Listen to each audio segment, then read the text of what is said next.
विघ्नहर्ता श्री गणेश, श्री गणेश, श्री गणेश। गणेश जी, स्वामी ये क्या कर रहे हैं? उन्होंने बालक गोपी में प्रवेश क्यों कर लिया? गोपी, माँ, बाबूजी, देखिए कौन आया है। आपकी प्रिय पुत्री और मेरी प्यारी बहन।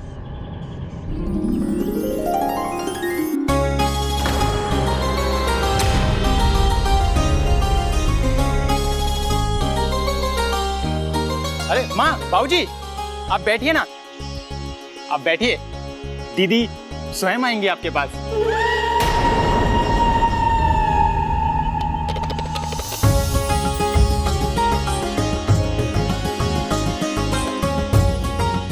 दीदी बैठिए, ये जी बैठिए ना। स्वागत है दीदी जिया जी, प्रणाम। किंतु ये सब आपको माँ बाबूजी के बाद ही मिलेगा। बड़ों का सम्मान करना हमारा कर्तव्य है। हमारे घर में इनके मान को ठेस पहुँचे ये संभव ही नहीं।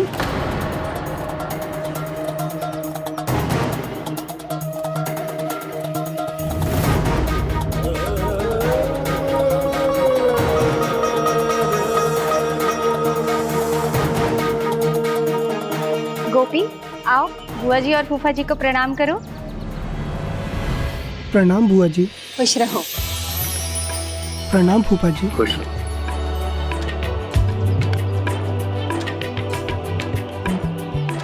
मार्ग में कोई कष्ट तो नहीं हुआ ना दीदी?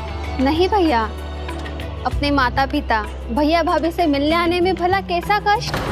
माँ बाबूजी के आशीर्वाद के बिना हमारे विवाह की सालगिरह तो अधूरी ही रह जाती है। मैं तो प्रतिदिन इनका आशीर्वाद ना लूं तो हमारा दिन ही अधूरा लगता है। कितना झूठ और ढोंग है इनके भीतर।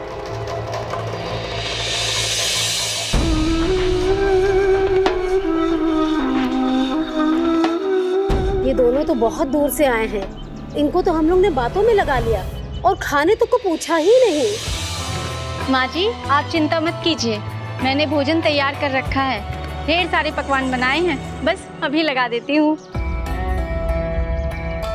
चलो गोपी, मेरी सहायता करो। हाँ माँ। सहायता तो ऐसी करूंगा कि फिर कभी किसी की सहायता तो क्या, अपना मुख पे दिखाने के लायक नहीं रहेगी।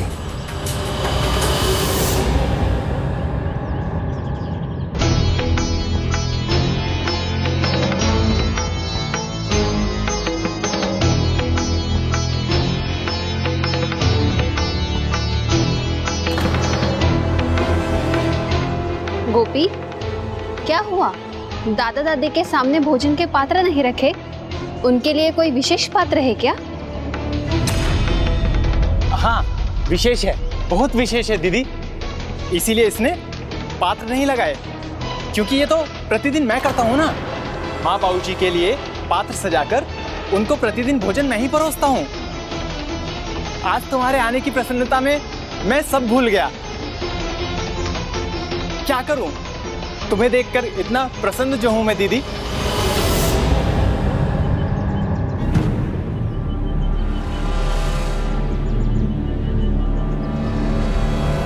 किंतु पिताजी, आज इनमें कौन खाएगा?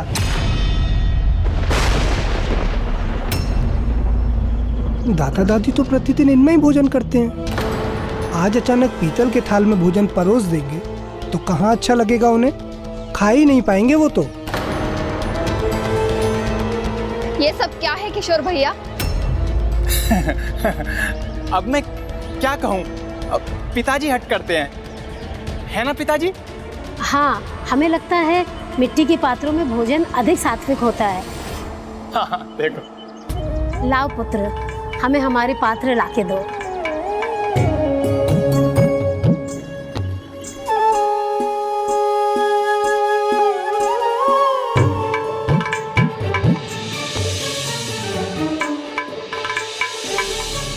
माँ, आज अंत आरंभ में कैसे परिवर्तित हो गया? गंगा उल्टी कैसे बहने लगी? दादा दादी पहले और हम सब बाद में भोजन करेंगे। क्या इससे नियम बदल रहे हैं क्या? हाँ, वो माँ को पूजा में देरी हो जाती है ना, इसलिए। क्या पिताजी, क्या कह रहे हैं आप? आपने ही तो कहा था कि अब से पूजा सामग्री बंद, दाम बढ़ गए हैं, आकाश छूने लगे हैं, नहीं ला सकते। तो कहाँ पूजा करते हैं दादा दादी? और अब तो मंदिर जाना भी बंद है। नहीं बहना, आज गए थे तो कितना भला बुरा सुनना पड़ा उन्हें।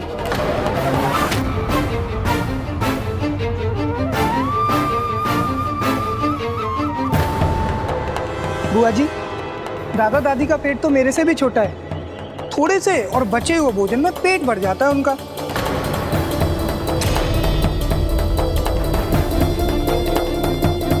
माँ इसीलिए अधिक भोजन नहीं बनाती। क्या लाभ अधिक बनाने का जब व्यर्थ होगा तो। और वैसे भी पिताजी तो कहते ही रहते हैं कि दाम बढ़ गया है, दाम बढ़ गया है, कम खर्च करो, बचत करके चलना होगा। चुप हो जाओ, कुछ भी कहे जा रहे हो तुम। कहाँ पिताजी, अभी पूरा सच कहाँ कहा मैंने? वो मिष्ठान वाली बात तो रह गई, अब वो भी कहने दीजिए। नहीं, अब चुप रहोगे तो कुछ नहीं कहोगे। अच्छा ठीक है, नहीं कहूँगा। बुआ जी को ये बात भी नहीं बताऊंगा कि दादा दादी को तो मिष्ठान चखने तक को नहीं मिलते। और ये तो कदापि नहीं बताऊंगा कि मैं छिपकर थोड़ा बहुत दे देता हूँ तो मुझे भी मार पड़ती है।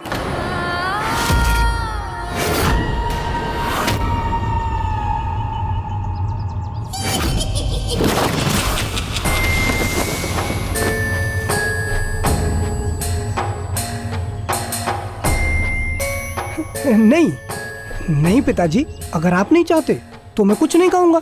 अन्यथा मुझे भी आज से दादा दादी के साथ बाहर आहते में टूटी खाट पर सोना पड़ेगा।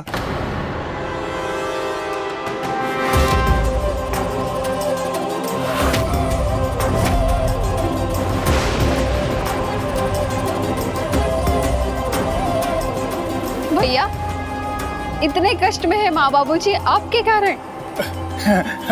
कदाचित इसका मानसिक संतुलन बिगड़ गया है, कुछ भी बड़बड़ा रहा है। सच जानना या पूछना है तो माँ बाबूजी से पूछे ना। इसकी कोई आवश्यकता नहीं है, वो तो सारे कष्ट सह लेंगे, किंतु मुझसे कुछ नहीं कहेंगे। विवाहित पुत्री हूँ, पराई जो हो चुकी हूँ इनके लिए।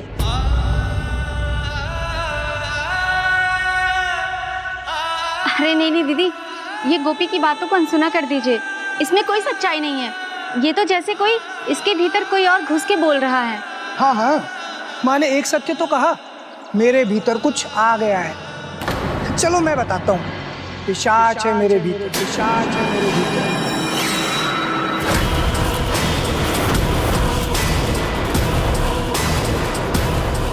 क्या बुआ जी, आपको मेरी बात नहीं माननी तो मत मानिए। आप स्वयं देख लीजिए उस खाट को। उसी खाट के नीचे दादा दादी का सभी सामान एक पोटली में बंधा पड़ा है।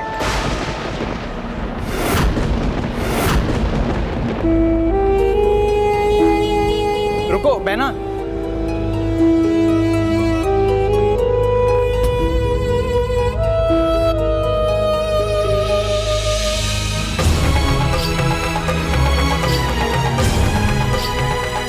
क्यों पता है? क्योंकि यदि इनका बोझ और खलने लगे तो उन्हें किसी आश्रम में भेजने में विलंब ना हो। गोपी! भैया, गोपी का मुख बंद कराने का अब कोई लाभ नहीं, क्योंकि आप कुछ कह लीजिए, परंतु सत्य मेरे सामने है। अब आप इसे छिपा नहीं सकते।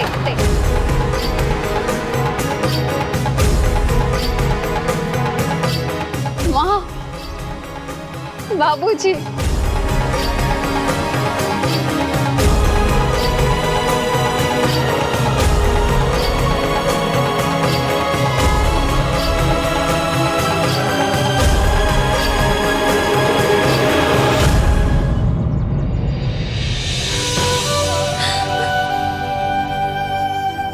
जीवन की तपती धूप सहकर हमारा लालन पालन किया, हमारे जीवन को आश्रय देने के लिए जैसे एक विशाल वृक्ष बनाया। उसी मालिक को उसकी निस्वार्थ सेवा के लिए उसका फल नहीं दे सकते, छाया नहीं दे सकते? कैसी विडंबना है ये! लज्जा नहीं आती आप दोनों को? अब आपसे कुछ कहने का कोई अर्थ नहीं। पुत्री हो तो क्या हुआ, अब मुझे इनकी संतान होने का कर्तव्य और धर्म निभाना है। मैं इन्हें अपने साथ ले जाऊंगी।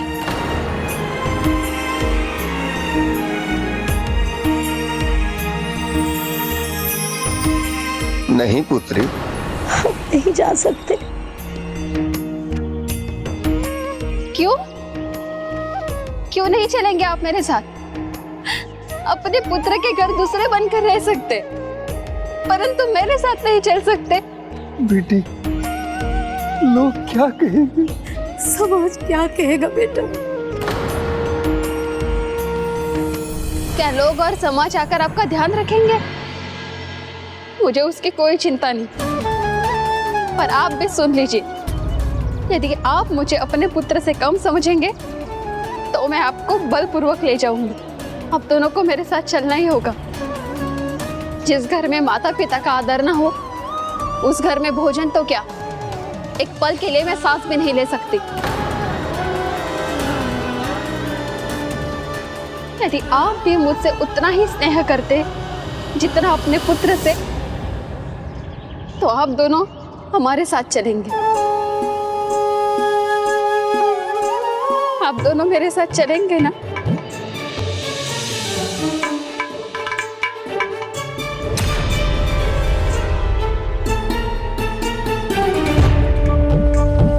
जो भी हुआ अच्छा ही हुआ, सर से बला तो टली।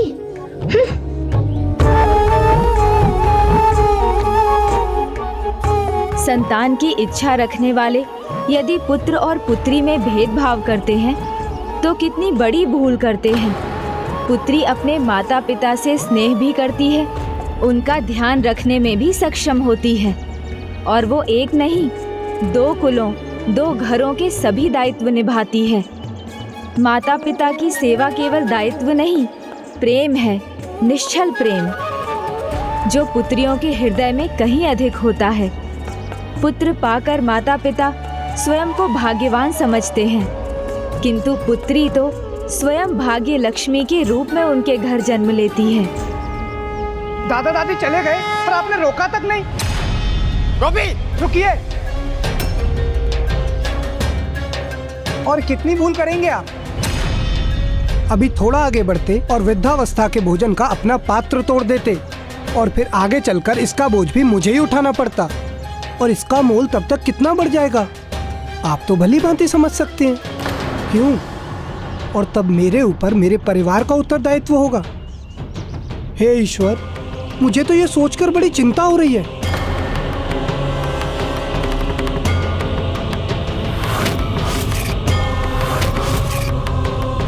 ओह, मेरी बातें सुनकर आप दोनों चिंता में पड़ गए। चिंता मत कीजिए, जिस दिन मुझे लगेगा ना कि आप दोनों मुझ पर बोझ बन गए, मैं दुर्व्यवहार नहीं करूंगा। सीधे आपकी पोटली उठाकर आपको किसी वृद्धाश्रम में छोड़ाऊंगा। सीधे आपकी पोटली उठाकर आपको किसी वृद्धाश्रम में छोड़ाऊंगा।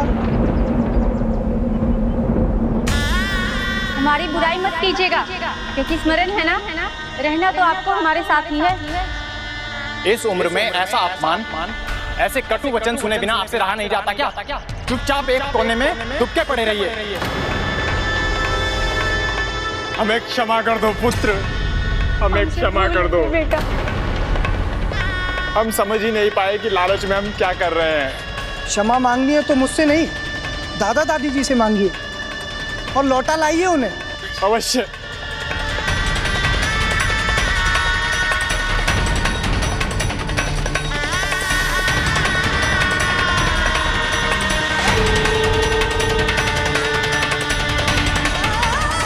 माँ, बाबूजी,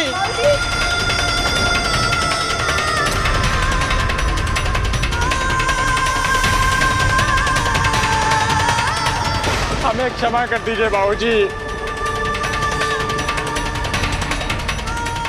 हमें क्षमा कर दीजिए पिताजी।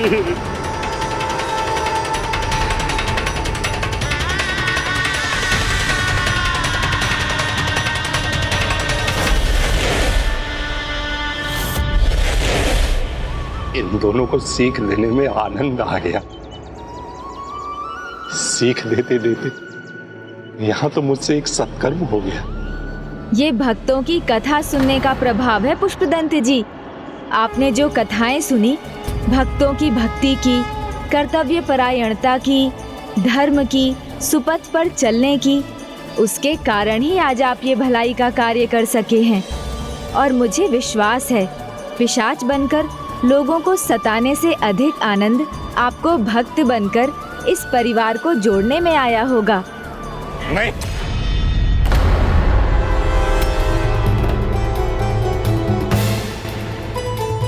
चलिए जया मौसी। गणेश जी, लेकिन आप जा कहाँ रहे हैं? वहीं अपने स्थान पर, वहाँ जया मौसी और भक्त कथाएं सुनने को लालायित हैं। अरे तो ऐसे कैसे चले जाएंगे आप मुझे छोड़कर? मुझे बांध कर नहीं ले जाएंगे? क्या कर रहे हैं गजानन आप? आपको विश्वास तो है कि वो आएंगे?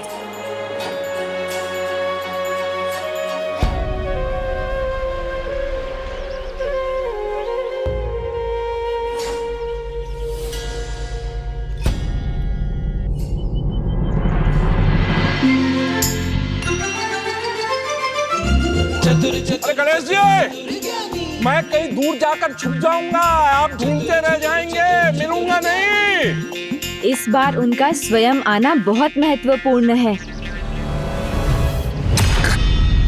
नहीं, मत जाओ। भक्ति में कुछ नहीं रखा है, मत जाओ। मैंने कहा ना, भक्त होना बंधन में उलझना है और पिशाच होना मुक्ति है। मुक्ति। स्वामी आ तो जाएंगे ना?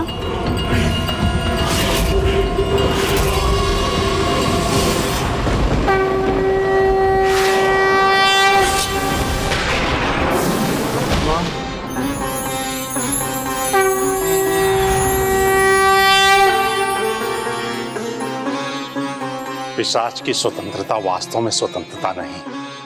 वास्तव में यदि स्वतंत्र होना है, सभी बंधनों से मुक्त होना है, तो सर्वोच्च शक्ति से जुड़ना होगा, भगवान से मिलना है, तभी मुक्ति मिलेगी।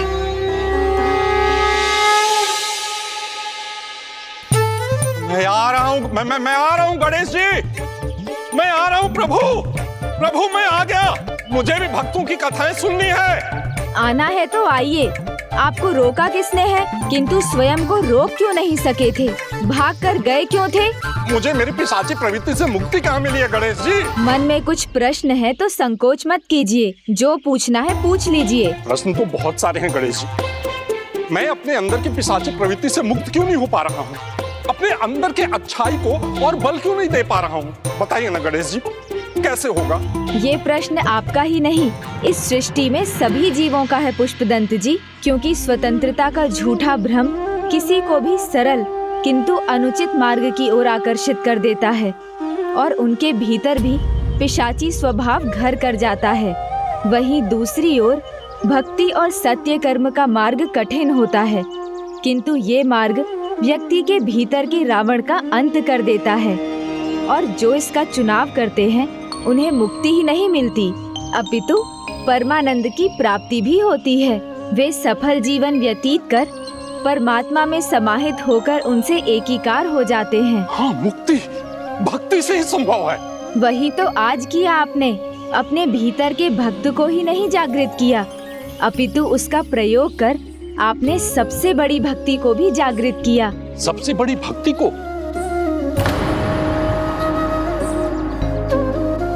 हाँ, माता पिता की भक्ति। माता पिता की सेवा ईश्वर भक्ति, साधना और तप से कहीं अधिक बढ़कर है और जो भी इस मार्ग पर चलता है वो सभी की दृष्टि में आदर का पात्र बन जाता है। अरे वाह! हाँ तो गणेश जी, सुनाइए ना, कथा सुनाइए।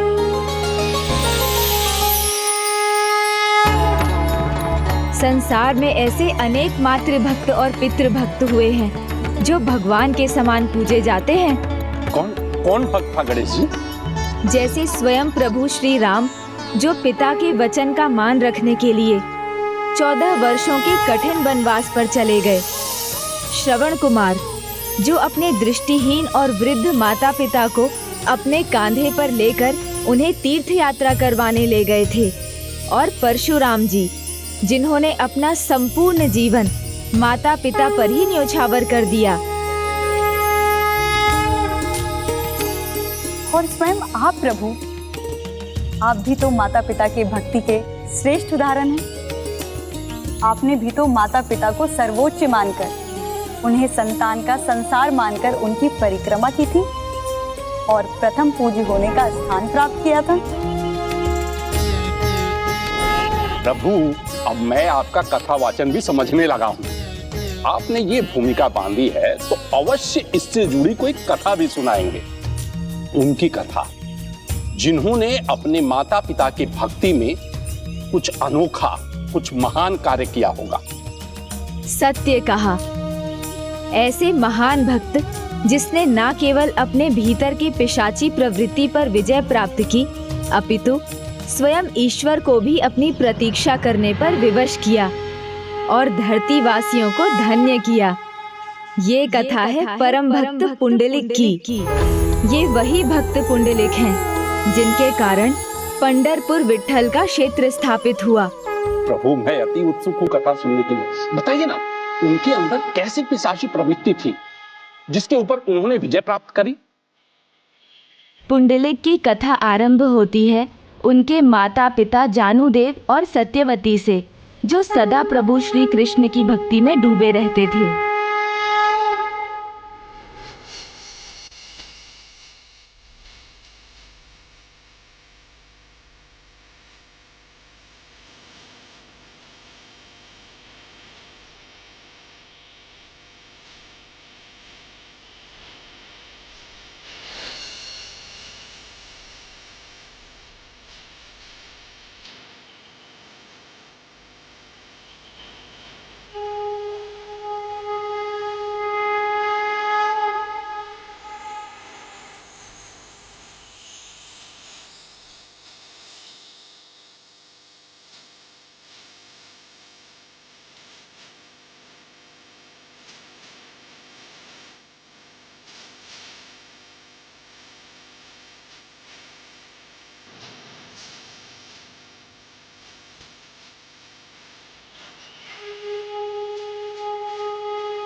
स्वामी, अब मैं अपने बाल गोपाल को भोग चढ़ाती हूँ। आपने जांच ली ना कि हमारे बाल गोपाल के लिए अधिक गर्म तो नहीं है ना?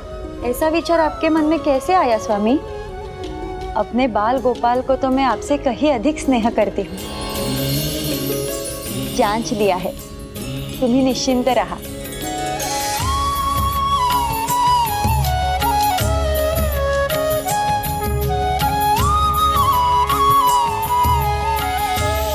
अब शीघ्र खा लीजिए बाल गोपाल, नहीं तो भोजन ठंडा हो जाएगा। बाल गोपाल आज मेरे हाथों से खाएंगे।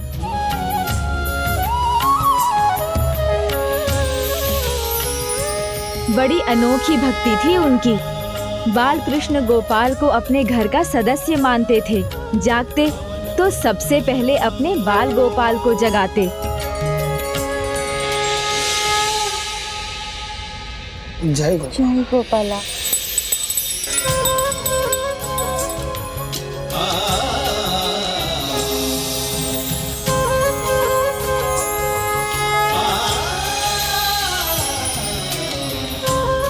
घर पर जो भी पकवान बनते सबसे पहले उन्हें ही खिलाते और फिर रात्रि में सोने के समय पहले बाल गोपाल को सुलाना ना भूलते। उन्हें सुलाते फिर स्वयं सोते। ईश्वर से आप जितना स्नेह करेंगे उससे भी अधिक स्नेह ईश्वर आपसे करेंगे। ये प्रमाणित भी हुआ जब इन दोनों ईश्वर भक्तों को पुत्र की प्राप्ति हुई, जिसका नाम उन्होंने रखा पुंडलिक। पुरोहित जी, हमारे पुत्र की कुंडली देखकर बताइए ना, पुंडलिक उसके लिए उचित नाम रहेगा? हाँ रहेगा, किंतु क्या है पुरोहित जी? संकोच मत कीजिए, जो भी बात है हमें बताने की कृपा कीजिए। इसके जन्म के समय के ग्रहों के स्थान के अनुसार ये बालक अपने जीवन में जो भी करेगा संपूर्ण निष्ठा एवं एकाग्रता के साथ करेगा। किसी के लिए भी इसे इसके पथ से भटकाना असंभव होगा। ये तो अच्छी बात है पुरोहित जी। हाँ, सुपथ पर चले तो ये अच्छी बात है, किंतु यदि इसने कुपथ का चुनाव कर लिया तो इसे इसके पथ से कोई भी नहीं डिगा सकेगा। आप कहना क्या चाहते हैं पुरोहित जी? क्या संकेत है आपका? ये संभव है कि भविष्य में यदि ये अपने पथ से भटक जाए तो इसे उचित पथ पर लाना कठिन होगा। इसलिए इसका सदा ध्यान रखना होगा आपको। हम समझ गए। हे प्रभु, बाल गोपाला, पुरोहित जी क्या कह गए, किंतु हम ऐसा होने ही नहीं देंगे ना? हाँ प्रिय, तनिक भी चिंता मत करो, हमारा पुत्र कदापि नहीं बिगड़ेगा। हम इसे अच्छे संस्कार ही नहीं, अच्छी संगति भी देंगे। हमारे घर में हमारे बाल गोपाल का भी तो वास है, उनकी संगति मिलेगी इसे, तो भला ये बुरे पथ पर कैसे जा सकता है? हे बाल गोपाल, संगत से गुण होत है, संगत से गुण जात। प्रार्थना है प्रभु, पुत्र पुंडलिक को सदा आपकी ही संगति मिले। हाँ बाल गोपाला, यदि आपकी संगति में पलेगा बढ़ेगा तो सदा उचित मार्ग पर ही चलेगा, कभी नहीं भटकेगा।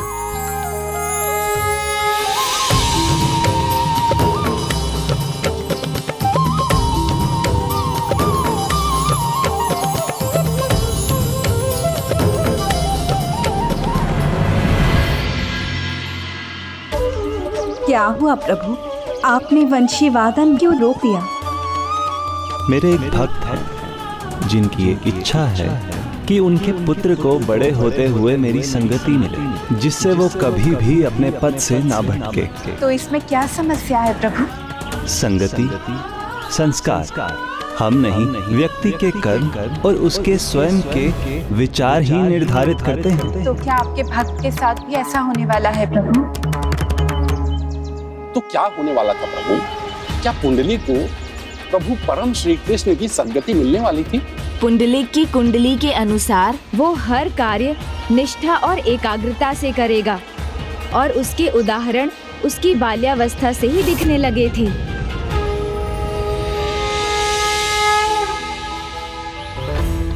पुंडलिक, अब तुम इस बार नहीं जीत पाओगे, तुम्हारी आंखें झपकने वाली हैं। हाँ, अब आंखें बंद होने वाली हैं। और कितनी देर तक खुली रखोगे उन्हें?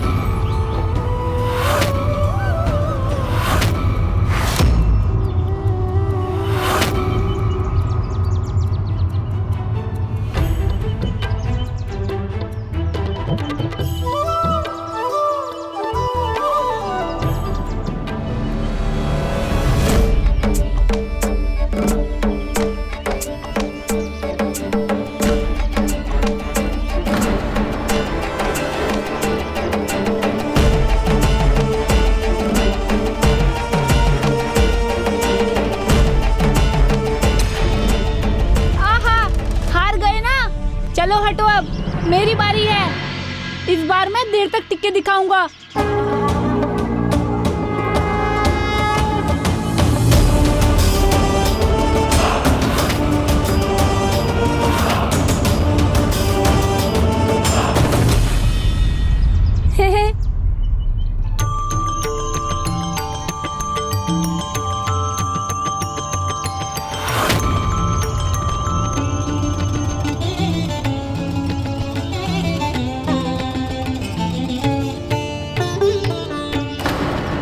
इसके सामने कोई नहीं टिक सकता, कोई भी नहीं। और खेलना चाहोगे मेरे साथ?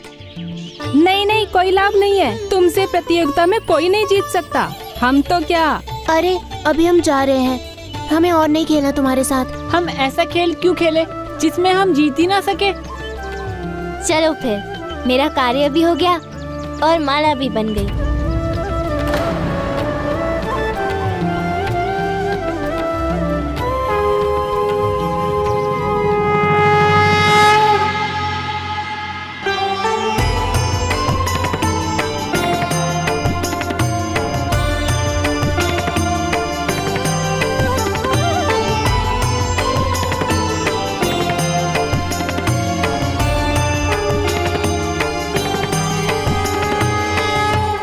हे बाल गोपाल, आज आपके सबसे प्यारे लड्डू बने हैं भोग में। ये लीजिए बाल गोपाल, भोग स्वीकार कीजिए। आशा है अच्छा लगा होगा आपको।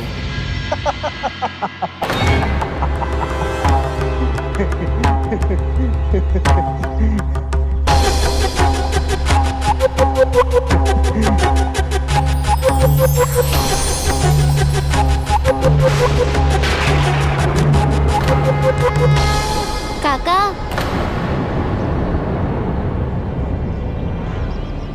प्रणाम काका।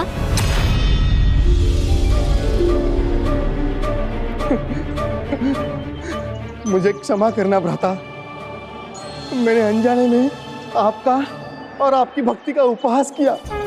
आप तो प्रभु की प्रतिमा से बात कर रहे थे और मुझे हंसी आई, किंतु फिर मुझे प्रभु का आभास हुआ, अर्थात आप उचित थे। भूल मुझसे हुई है, मुझे क्षमा कीजिए भ्राता, मुझे क्षमा कीजिए।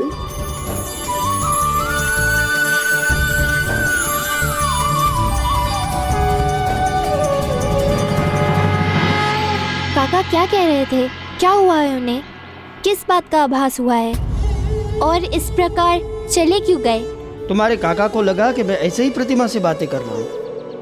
वो समझ ही नहीं पाए कि ये प्रतिमा नहीं, हमारे प्रभु है, हमारे बाल गोपाल, जो हमारे घर में रहते हैं, हमारे साथ। पुत्र, ये विश्वास की बात है। विश्वास ना हो तो मात्र प्रतिमा है, किंतु विश्वास हो तो ये हमारे प्रभु है, जो सदा हमारे साथ रहते हैं, हमारे परिवार के सदस्य बनकर।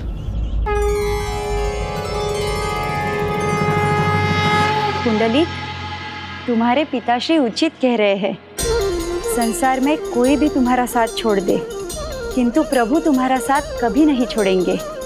ये सदा तुम्हारे साथ रहेंगे, तुम्हारी बातें सुनेंगे, तुम्हारी सहायता करेंगे, तुम्हें मार्गदर्शन देंगे। जो तुम्हारे लिए आवश्यक है वो सब तुम्हें देंगे।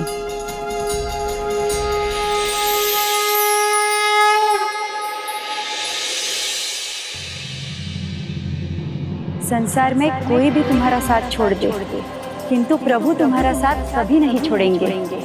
ये सदा तुम्हारे साथ रहेंगे, तुम्हारी सहायता करेंगे, तुम्हें मार्गदर्शन देंगे।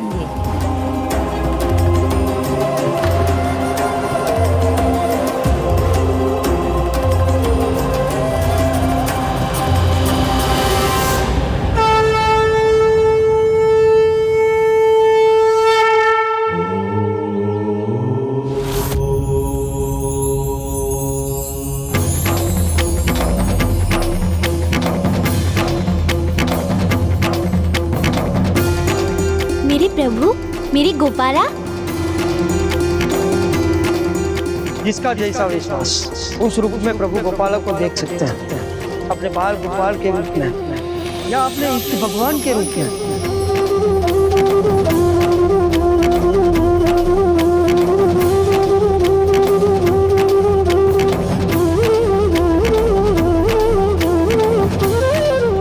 पिताजी कहते हैं आपको जो जिस भी रूप में भजेगा या पुकारेगा उसी रूप में आप उसे मिलते हैं। आप में तो मुझे मेरे प्रभु के दर्शन होते हैं। क्या आप मेरे प्रभु बनेंगे? कहिए ना, मेरे प्रभु बनेंगे ना आप? मुझे अपने भक्त के रूप में स्वीकार करेंगे ना? पुत्र, क्या कर रहे हो? ध्यान से, प्रतिमा को हानि ना हो जाए। रख दो उसके स्थान पे। क्षमा कीजिए।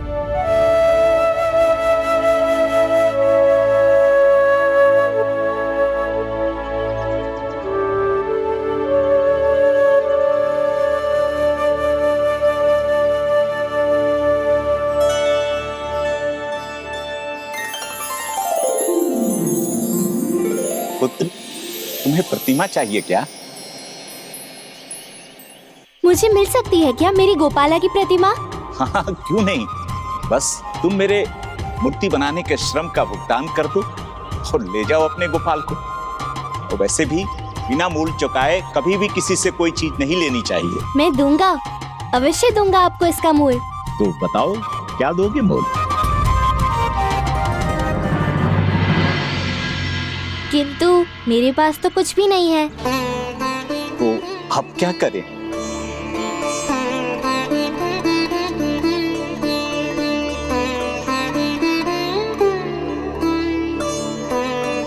धन तो नहीं है मेरे पास, किंतु एक उपाय है। मैं आपके श्रम का मूल श्रम से चुका सकता हूँ। श्रम? कैसा श्रम? तुम मेरे लिए क्या कर सकते हो पुत्र? मैं आपके लिए मिट्टी गोंद दूंगा। पुत्र, तुम इतने छोटे हो, इस मिट्टी को कैसे गुथ पाओगे? अरे इसे गुथने में तो मैं थक जाता हूँ। मुझे गूंदने दीजिए ना, मैं गूंद दूंगा। गुथने दो उसे। आओ पुत्र।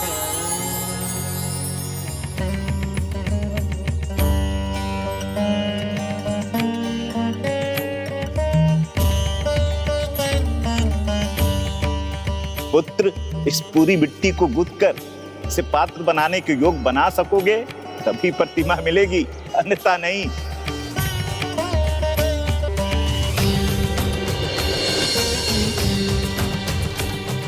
ये क्या कर रहे हो पुंडलिक? मिट्टी क्यों गूंथ रहे हो? प्रभु की प्रतिमा पाने के लिए श्रमदान कर रहा हूँ। ये सरल नहीं है पुत्र, तुम थक जाओगे। थक जाएगा नहीं, वो थक चुका है और अभी थक के छोड़ देगा वो। नहीं काका, पुंडलिक उनमें से है जो ठान लेता है वो करके ही मानता है। हाँ हाँ, दामोदर उचित कह रहा है। इसलिए कुम्हार काका, मुझे अपने प्रभु की प्रतिमा देने के लिए अपने मन को अभी से समझा लो।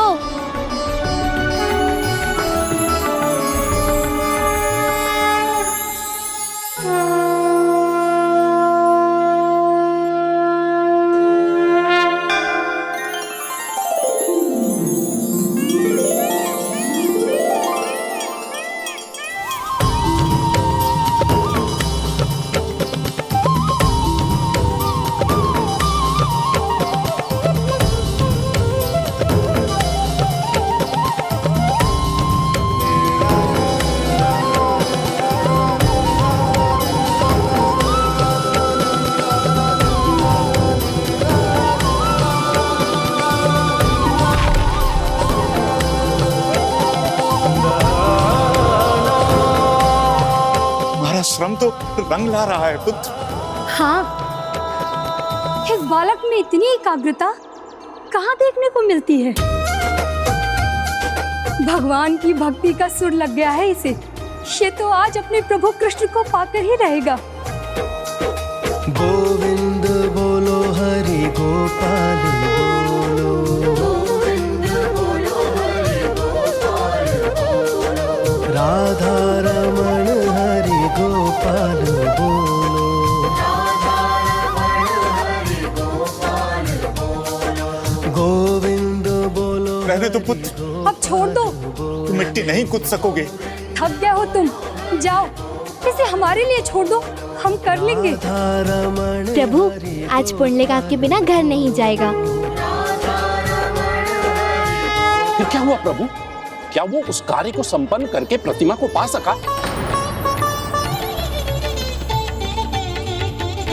ईश्वर की भक्ति और उनके प्रति निष्ठा से ही भक्त की सफलता का मार्ग खुलता है। स्वयं भगवान भक्त के साथ आकर उसकी सहायता करते हैं।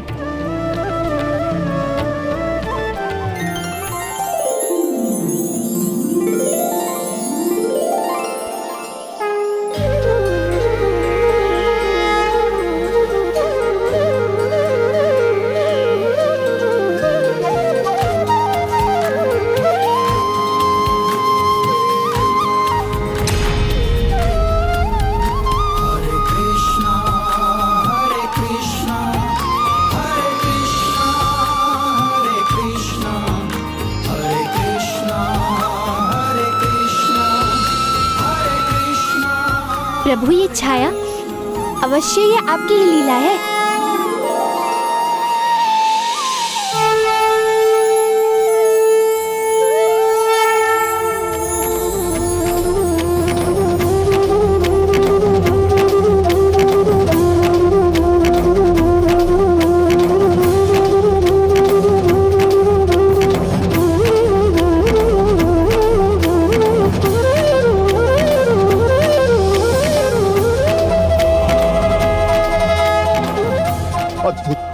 सर्वथा अद्भुत। ये धुने बालक तो अपनी ही धुन में मगन है। ताल, लय और थिरकन का अनूठा संगम है इसके पाँव में।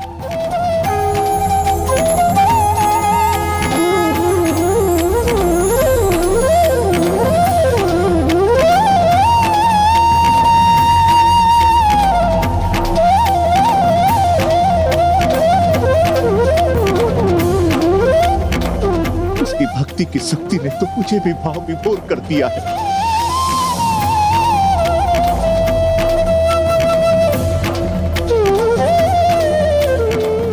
बस पुत्र, मिट्टी गूंथ ली तुमने, तुम्हारा कार्य संपन्न हुआ।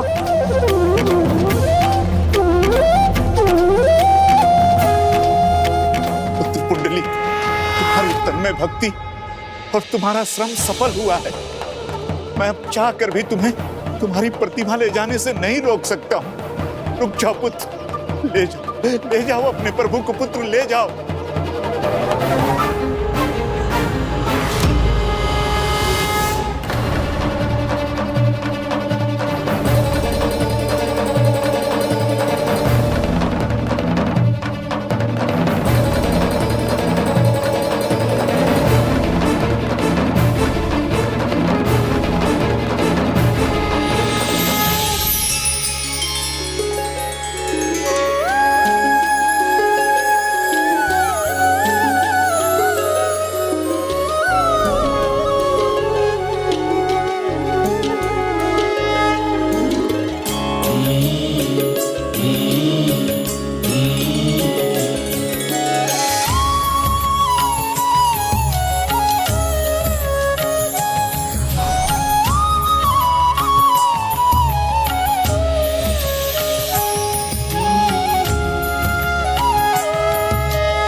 तुम्हारे प्रभु, जिन्हें तुमने अपने श्रम से पा लिया।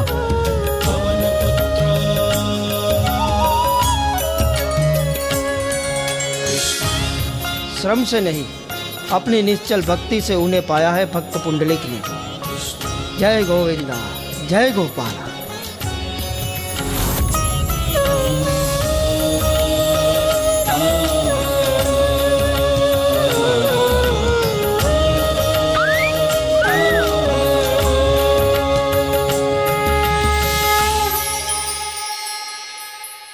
मैंने कहा था ना प्रभु, आज मैं आपको अवश्य अपने साथ लेके जाऊंगा। मित्र पुंडलिक, आज तुमने सबके सामने प्रमाणित कर दिया कि जो तुम चाहते हो वो करके ही मानते हो। अद्भुत एकाग्रता है तुम्हारी। जिससे अपने मन की इच्छा पूर्ण कर लेते हो तुम। किंतु ध्यान रखना पुत्र, सदा अपने मन को अच्छाई में ही लगाना, उसे भटकने मत देना। ये संभव है कि भविष्य में यदि ये अपने पथ से भटक जाए तो इसे उचित पथ पर लाना कठिन होगा, इसलिए इसका सदा ध्यान रखना होगा आपको। कुम्हार काका, प्रभु के होते हुए मैं अपने पद से कैसे भटक सकता हूँ भला? प्रभु की संगति सबसे भली। चलिए प्रभु, अब मैं आपको अपने घर ले चलता हूँ। बहुत सारी बातें जो करनी है आपसे। धन्यवाद कुम्हार काका, धन्यवाद काकी।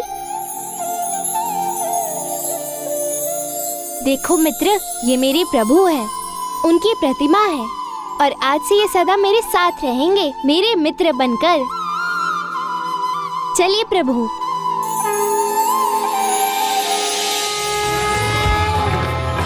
माँ, देखो कौन आया है मेरे साथ।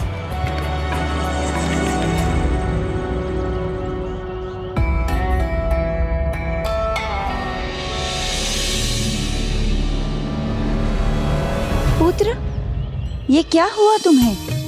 ये कैसी अवस्था में लौटे हो तुम? और कौन आया है? मुझे तो कोई दिखाई नहीं दे रहा। देखो माँ, ये आए हैं मेरे प्रभु। गोपाला, मिट्टी को रूप और आकार कुम्हार देता है, किंतु अपनी एकाग्रता से उसी मिट्टी को गुथाया हमारे पुत्र ने और प्रभु को पाया है। मैं तो कहूंगा अपनी भक्ति से पल भर के लिए भी नहीं डिगा अपना पुत्र पुंडलिक। पुत्र, प्रभु को लाए हो तो क्या वो बाहर ही रहेंगे? उन्हें भीतर नहीं लोगे? उनका स्वागत सत्कार नहीं करोगे? लाऊंगा ना माँ, स्वागत सत्कार भी करूंगा और पूरा घर भी दिखाऊंगा। पुत्र,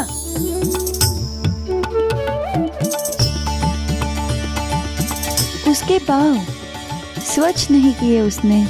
सत्यवती, उसके पाँव मिट्टी से नहीं प्रभु भक्ति से सने हैं। भक्ति का आनंद लेने दीजिए उसे।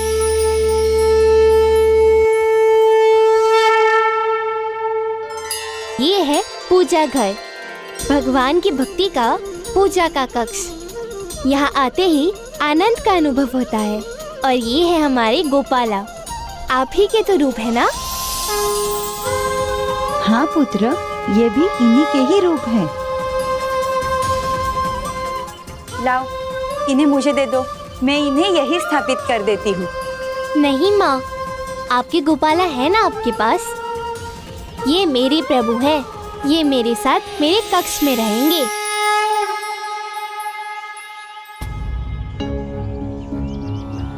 किंतु नियम और मर्यादा तो यही कहते हैं कि मैं माता पिता से अनुमति लूं। मुझे मेरे प्रभु को मेरे कक्ष में रखने की अनुमति दीजिए ना माँ।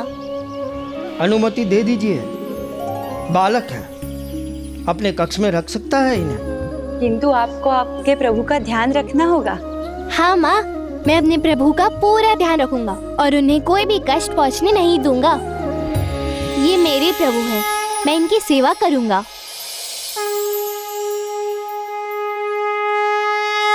ये मेरा कक्ष है और ये आज से हमारा कक्ष होगा।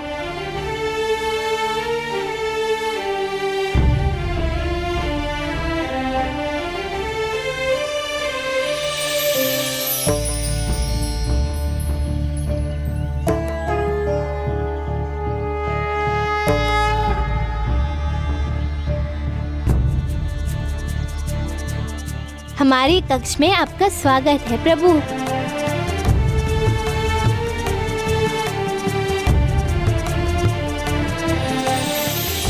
प्रभु, अब जब मैं आपको अपने कक्ष में लेकर आया हूँ तो आपको भी मेरी बात सुननी पड़ेगी। ऐसा नहीं कि मैं बोलते जाऊँ और आप सुनो ही ना। मैं एकाग्र होकर सुना रहा हूँ तो आपको भी एकाग्रता से सुनना होगा।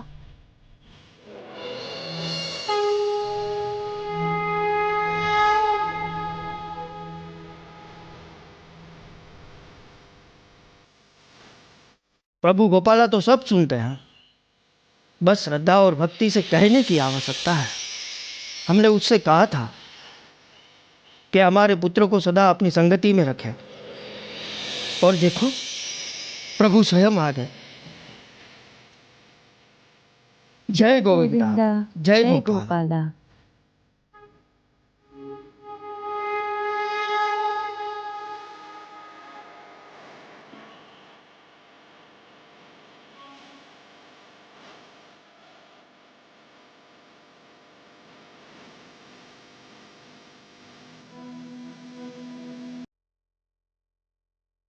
प्रभु, माता पिता जो गुण देते हैं वही संतान में आते हैं। पुंडलिक के माता पिता भक्ति और प्रेम से आपको अपने परिवार का सदस्य मानते हैं और उनका पुत्र भी अब वही कर रहा है। माँ, भूख लगी है, हमें भोजन दीजिए। हमें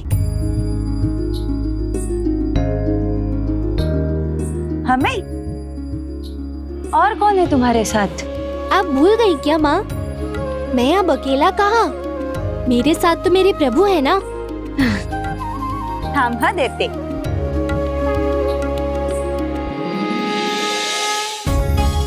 हीगे पुरण पोळी।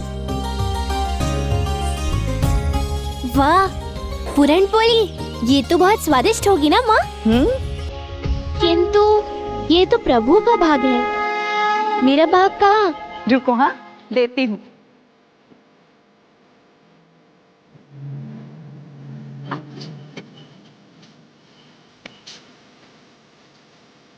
धन्यवाद माँ।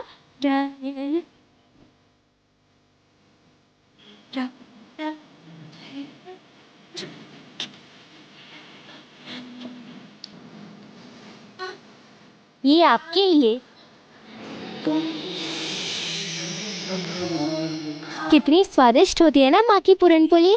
एक खाने से मन ही नहीं भरता, तो धीरे धीरे स्वाद लेकर खाना प्रभु।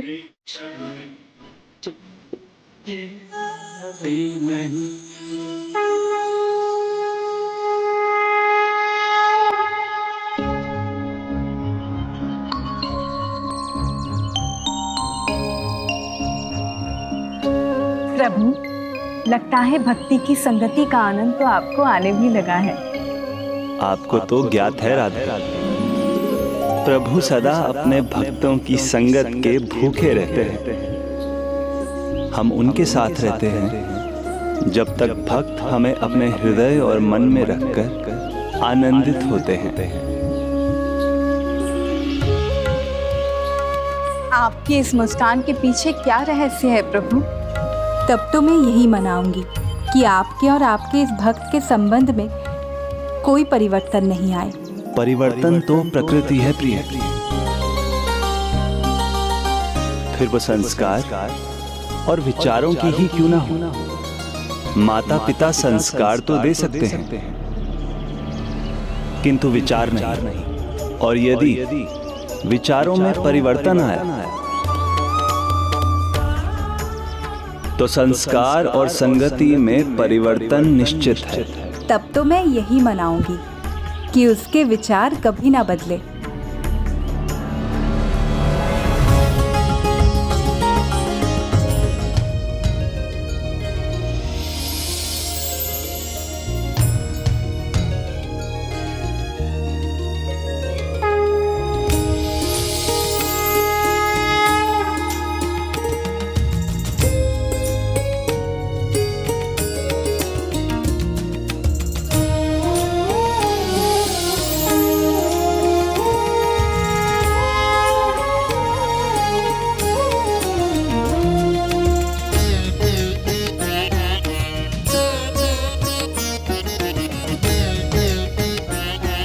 देखिए स्वामी, भक्ति में भी अनुपम है हमारा पुत्र।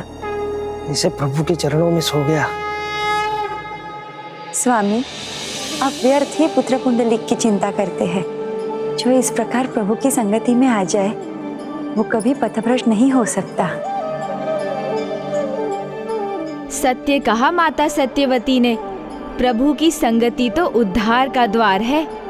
उचित मार्ग की दिशा है, ज्ञान का प्रकाश है, जो पुंडलिक को भी प्राप्त हो चुका था। वो अब अपने पिता से वेद पुराण का ज्ञान सीखता और रात्रि में अपने प्रभु श्री कृष्ण को सुनाता। गुरु से ज्ञान प्राप्त करने में भी वो सबसे आगे था।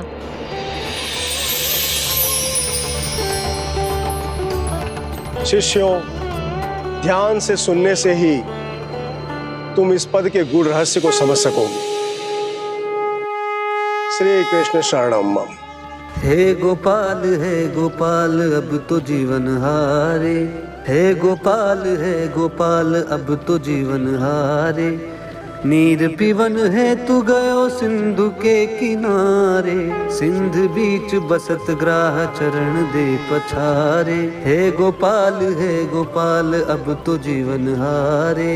चार प्रहर युद्ध भयो ले गयो मझधारे, नाक कान डुबन लाग शरण है तिहारे। हे गोपाल अब तो जीवन हारे।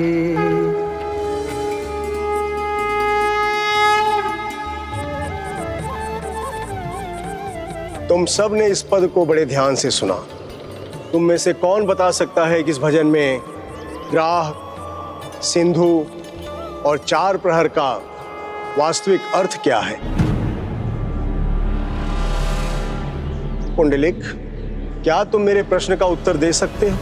गुरुजी, सिंधु अर्थात ये माया रूपी संसार, ग्रह अर्थात मोह माया का जाल, चार प्रहर है जीवन के चार आश्रम, ब्रह्मचर्य, गृहस्थ, वानप्रस्थ और संन्यास। मोह माया में जकड़कर प्राणी जीवन के इस अनमोल अवस्थाओं को व्यर्थ कर देता है। अद्भुत! जिसने इस अल्पायु में जीवन के गूढ़ रहस्य को समझ लिया, वो विलक्षण है। पुंडलिक, मैं तुमसे अत्यधिक प्रसन्न हूं।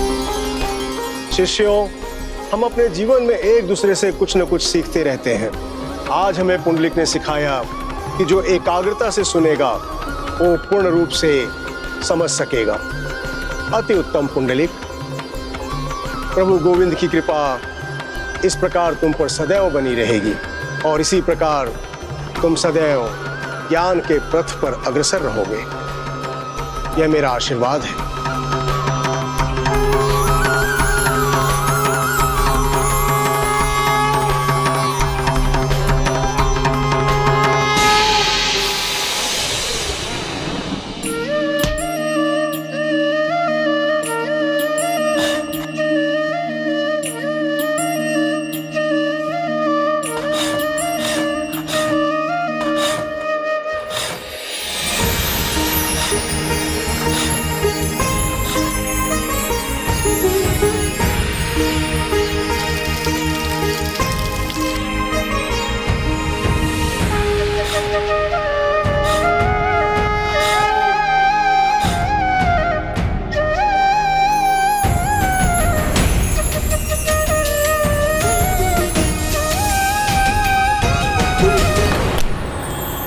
निर्मल, आकर्षक और रूपवान रूपमती के लिए ये बिल्कुल उपयुक्त है।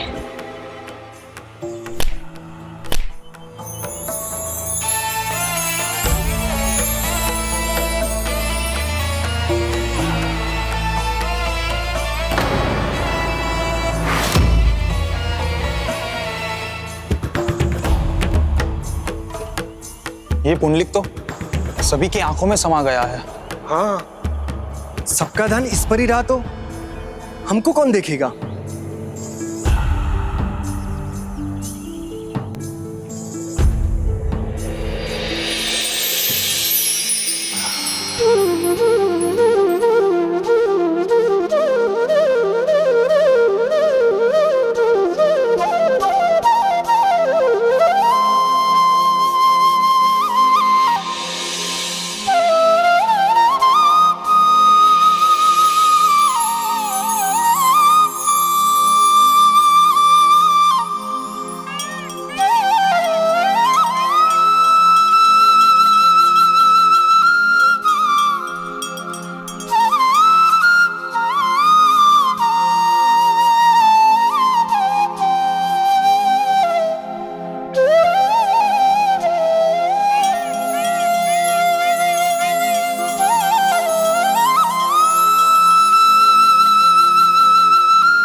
ये किसी और को देखता भी नहीं। ये भी सब इसके पीछे मग्न रहती है।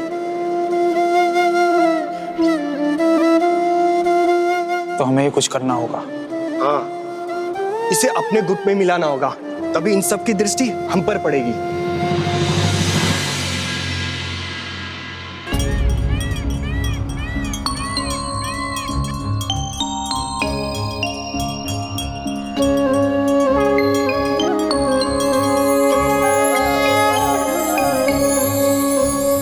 आनंद आ गया प्रभु गोविंद, आनंद आ गया।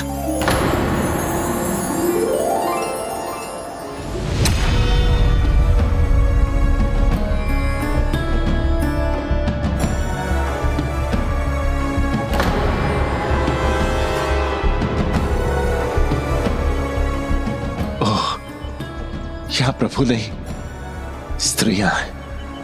गोविंद बोलो, हरि गोपाल बोलो, गोविंद बोलो, हरि गोपाल बोलो, गोविंद बोलो, हरि गोपाल बोलो।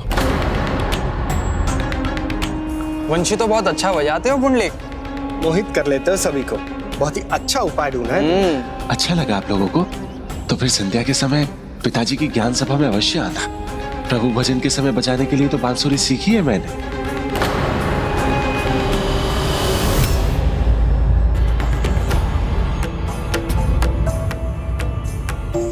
अरे पुंडलिक, चलो रूपमती, जिसके लिए तुम्हारे नयन मुग्ध हो गए हैं वो तो तुम्हारी नैनों से दूर जा चुका है। किंतु नयन तो टकरा चुके हैं और मुक्त केवल मेरे नयन नहीं हुए हैं। इस रूपमती के रूप से प्रभावित तो उसके नयन भी हुए हैं। ऐसा भ्रम ना मत पालो रूपमती, आगे चल के ना बहुत दुख होगा। वो तुम्हें तो क्या, किसी को भी नहीं देखता, बस अपने ही ध्यान में मग्न रहता है। छोड़ दो उसे, जाने दो, और भी बहुत है तुम्हारे रूप पे मोहित होने वाले। सभी युवतियां इस पर आंखें गड़ाए रहती हैं और ये आंखें चुरा कर निकल जाता है, जैसे भजन पूजन के सिवा इसे कुछ आता ही ना हो। वास्तव में ये इतना भोला है या इसका कोई ढोंग है? बोला बोला कुछ नहीं है, हमसे मीलों आगे है। गुरु है हमारा, लेकिन एक न एक दिन इसका सत्य बाहर आके ही रहेगा। रूपमती अपने रूप से दूसरों को भ्रमित करती है, स्वयं नहीं होती। जो कह रही हूं उसे मान लो। वो मुझे ही देख रहा था और बांसुरी मेरे लिए बजाई थी। संध्या में भजन के बहाने मुझे ही बुलाया उसने। अब देखो, ऐसा साज श्रृंगार करके जाऊंगी कि मुझे ही देखता रह जाएगा। बांसुरी तो क्या, मन की सीटियां भी बज उठेंगी उसकी। पुंडलिक, कहाँ थे पुंडलिक? पिताजी, आपकी भजन मंडली अधूरी है। आपके पास मंजीरे वाला है, ढोलक वाला है, बस एक बांसुरी बजाने वाला नहीं है। किंतु अब तो तुम आ गए हो ना अपनी बांसुरी के साथ। अवश्य माता, ये देखिए।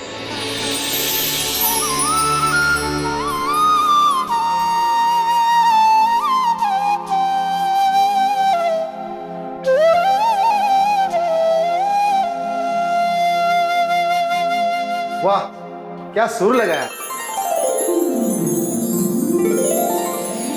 प्रणाम काका। आयुष्मान भव। पुत्र पुंडलिक, तुम तो बहुत प्रतिभाशाली हो गए। प्रणाम भ्राता जानुदेव। प्रणाम। प्रणाम। प्रणाम ताऊ जी, खुश रहो। कुछ दिन आपके भतीजे दिवाकर को आपके पास छोड़ने आया हूँ। आपकी और पुत्र पुंडलिक की संगति में रहेगा तो जीवन की सीख प्राप्त करेगा। नास्ति ज्ञानात् परम सुखम, अर्थात ज्ञान से अधिक सुखदायी कुछ नहीं होता। भक्त्या तुष्यन्ति देवत्यानि, अर्थात भक्ति से आनंददायक भी कुछ नहीं। वाह, धन्य हो जाएगा मेरा पुत्र यहाँ रहकर। इसी प्रकार ज्ञान वचन सुनता रहेगा तो शीघ्र बहुत ज्ञान प्राप्त करेगा। भ्राता दिवाकर,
मन भजले हरि का प्यारा नाम है।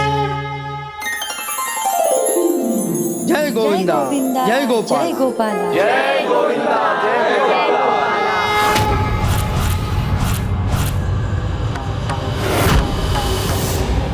जानुदेव जी, आज की इस ज्ञान सभा में आप आचार और चरित्र पर ज्ञान बताने की कृपा करें। आचारः कुल मुख्याति, आचारः परमो धर्म। आचार ही सर्वश्रेष्ठ धर्म है। विरासत में पाए गए संस्कार और ग्रंथों से पाया गया ज्ञान, उसका पालन ही व्यक्ति का आचार निर्धारित करता है।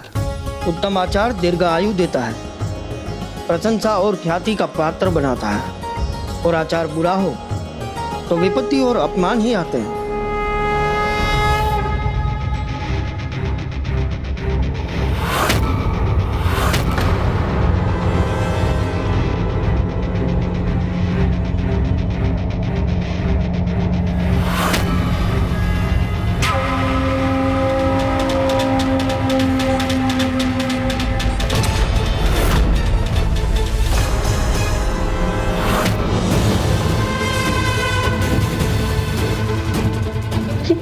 कैसी विपत्ति में पड़ गई मैं।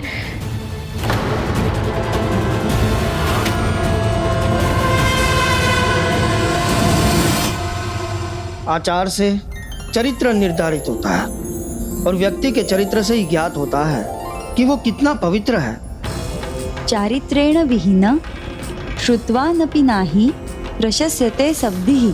अर्थात चरित्रहीन व्यक्ति कितना भी ज्ञानी क्यों न हो, किसी का सम्मान नहीं पाता। इसलिए आचार और चरित्र दोनों ही जीवन में महत्वपूर्ण हैं। इसलिए जीवन में मान पाने के लिए इन दोनों पर ध्यान रखना अति आवश्यक है। उत्तम चरित्र और आचरण उसी के होते हैं जो सत्कर्म करे, कुकर्म को अपने नजदीक भी ना आने दे, जो धर्म का पालन करे और अधर्म से लड़े।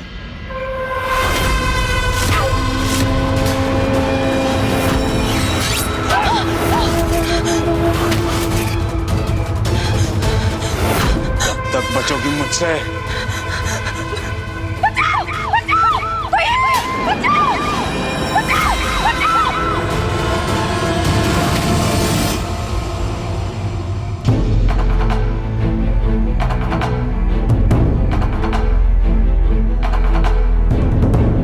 बचाओ! कोई है? बचाओ!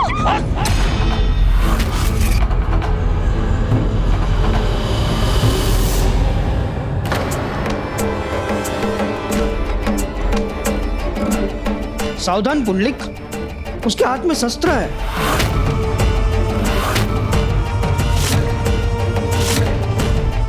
माता, आप चिंता मत कीजिए। पुत्र पुंडलिक साहसी, सत्य, निष्ठ और संस्कारी है। इतने विकट परिस्थिति में भी कितना उचित आचरण किया है। आप दोनों के आशीर्वाद लेना नहीं भूला। ऐसे चरित्रवान, संस्कारी युवक का कुछ बुरा नहीं हो सकता, अपितु बुराई ही उसके निकट आने से डरेगी। पुत्र दिवाकर, अपने भ्राता पुंडलिक से कुछ सीखो, सभी सद्गुण प्राप्त करो, उन्हें अपने जीवन का अर्थात अपने चरित्र और आचरण का भाग बनाओ। बहुत हो गया चीखना चिल्लाना, शीघ्र अपने सारे आभूषण मुझे दो, अन्यथा तुम्हारे लिए परलोक के द्वार खुल जाएंगे।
छीना है, चुपचाप लौटा दो उन्हें। मैं छीना हुआ माल कभी नहीं लौटाता। अपने प्राण लेने पर विवश मत करो युवक, हट जा मेरे सामने से।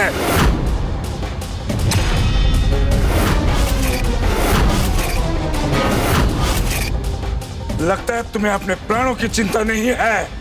मेरे प्राण तो मेरे प्रभु गोविंद के पास है, उसे तुम क्या छीनोगे? और मैं अपने प्रभु गोविंद से अधिक किसी से अधिक बात नहीं करता, इसलिए बिना अधिक बोले चुपचाप इनके आभूषण लौटा दो और चले जाओ यहाँ से।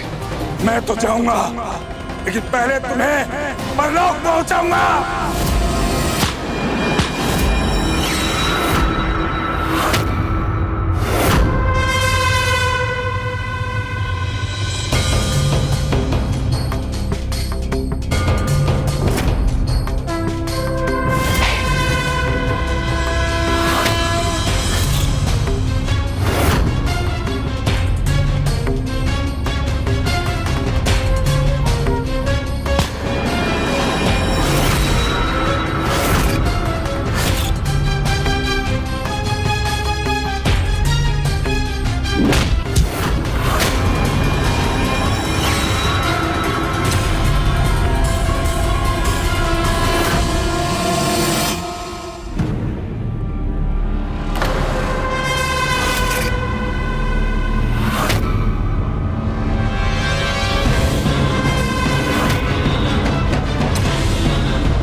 ये मेरी कवच बनेगी।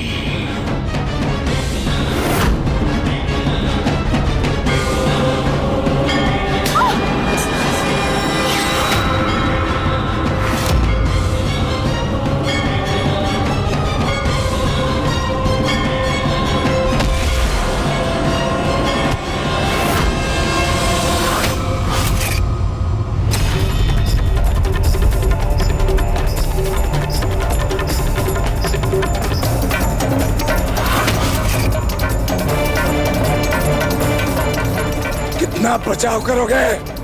मेरा ये प्रहार सफल होगा।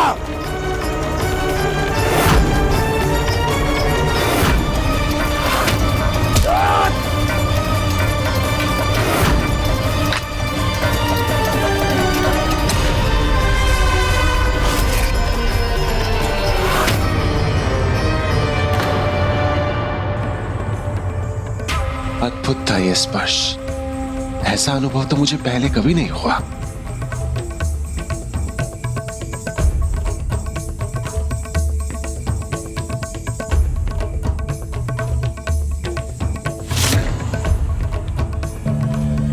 पास बहुत हुआ, अब अपने काल से भेंट करोगे तुम।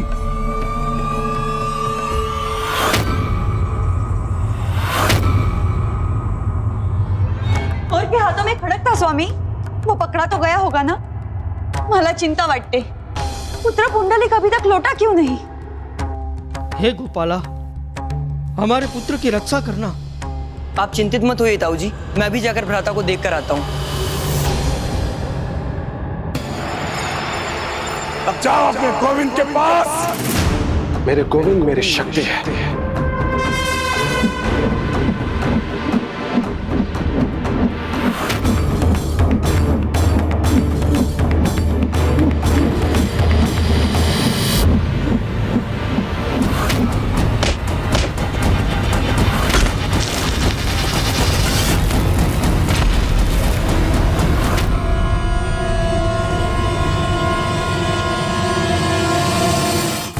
इससे पार पाना कठिन है, मुझे निकल जाना चाहिए।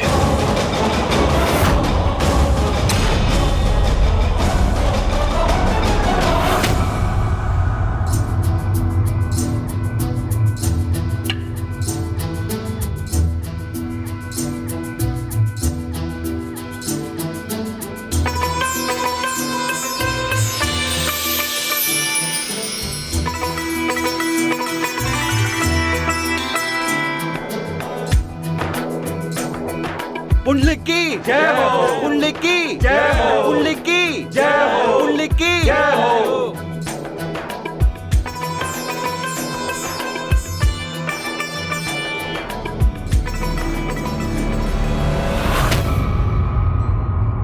मेरा मन विचलित हो रहा है। जैसे जैसे कुछ अनुचित होने वाला हो।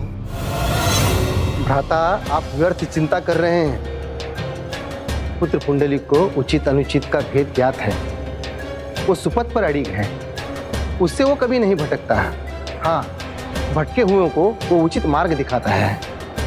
वो जल्द ही लौट आएगा, आप निश्चिंत रहिए।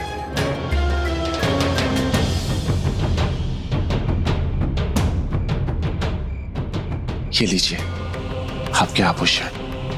लौटाना ही है तो स्वयं पहनाकर लौटाना होगा।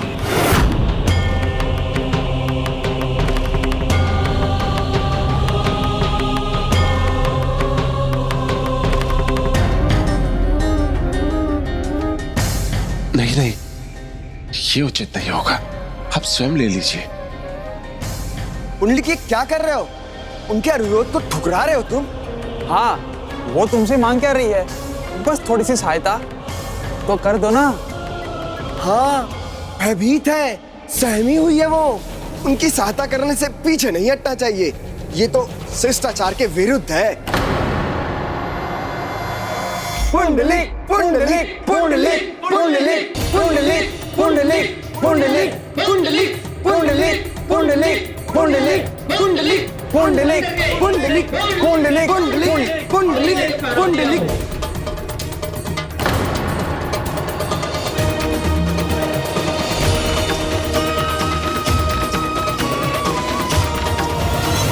सगळं कुशल तर असेल ना? दिवाकर भी अभी नहीं लौटा। भाभी जी, सब कुशल था, कुशल है और कुशल रहेगा। भैया भाभी, आपके दिए हुए संस्कार व्यर्थ कैसे होंगे?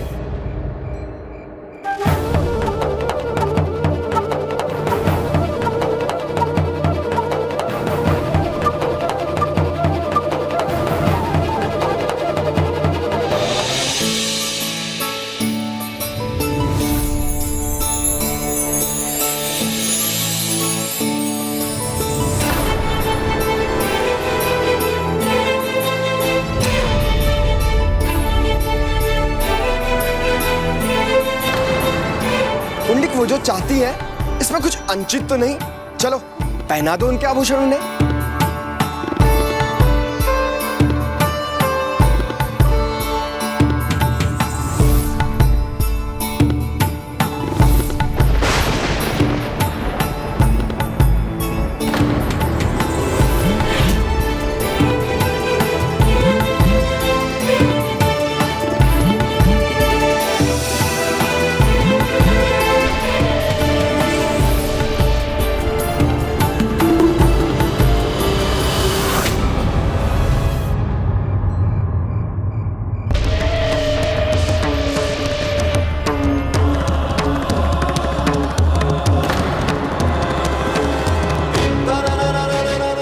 प्रभु भक्ति में जो मगन रहता था, जिसका उदाहरण देते पिताजी थकते नहीं थे, वो इतने शीघ्र भटक जाए, ये कैसे संभव है? पुंडलिक, पुंडलिक, पुंडलिक, पुंडलिक, पुंडलिक, पुंडलिक, पुंडलिक, पुंडलिक।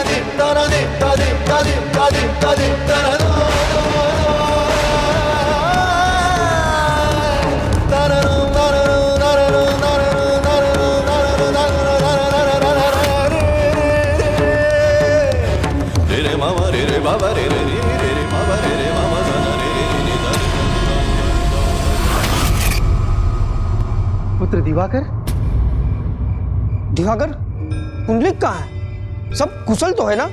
हाँ हाँ ताऊ जी, वो ठीक हैं। उन्होंने चोर को पछाड़कर उस युवती के आभूषण भी उसको लौटा दिए हैं।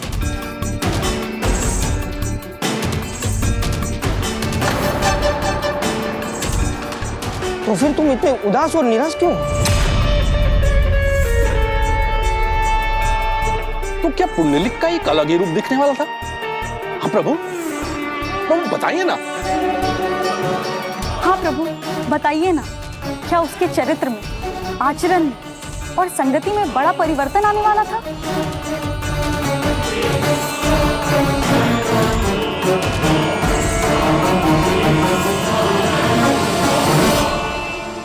गणेश जी, एक आज्ञाकारी पुत्र, एक भक्ति में ओत प्रोत भक्त, गोविंद की संगति में उन्हीं के नाम में रमा रहने वाला ज्ञान और भक्ति को सर्वोच्च मानने वाला पुंडलिक, उसके साथ भी कुछ ऐसा हो सकता था। विचार भटकते हैं तो मार्ग पलट जाते हैं, लक्ष्य बदलते हैं, आचरण बदलता है और उसके साथ संगति भी बदल जाती है। और बुरी संगति में कोई पड़ जाए तो उसका चरित्र भी बदल जाता है।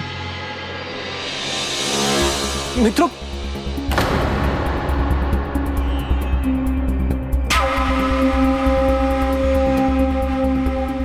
मित्रों ये क्या कर रहे हो? उतारो मुझे। गुरु आप चिंता ना करें, आपको गिरने नहीं देंगे हम। हाँ, अब से शेष पर बिठा के रखेंगे आपको।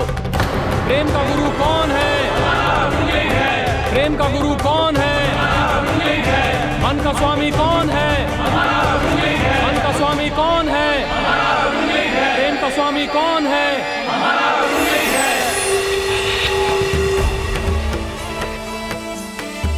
प्रेम का गुरु कौन है? प्रेम का गुरु कौन है? प्रेम का गुरु कौन है? मन का स्वामी कौन है? प्रेम का स्वामी कौन है? मन का स्वामी कौन है?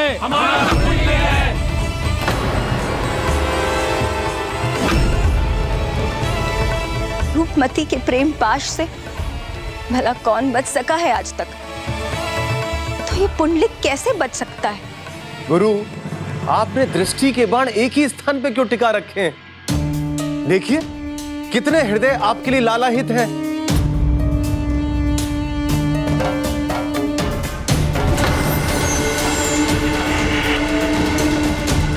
दृष्टि की वृष्टि कहीं और भी हो रही है।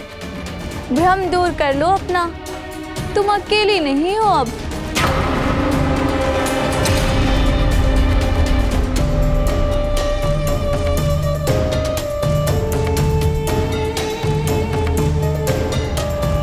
पुत्र दिवाकर, क्या छिपा रहे हो मुझसे?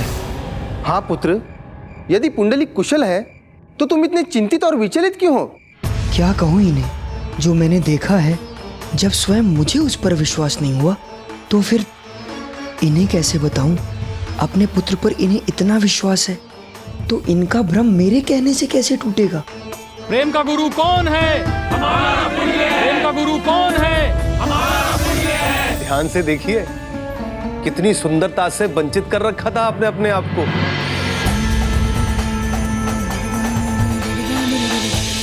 गुरु, सुंदरता के सागर में बूंदों की कमी नहीं।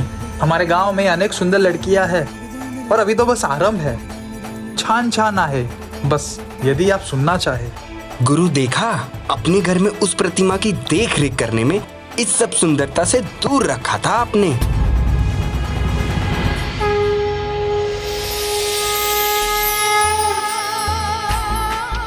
गुरु, ये आयु ऐसी कन्याओं के चरणों में न्यौछावर करने की है, प्रतिमा के सामने बैठे रहने की नहीं।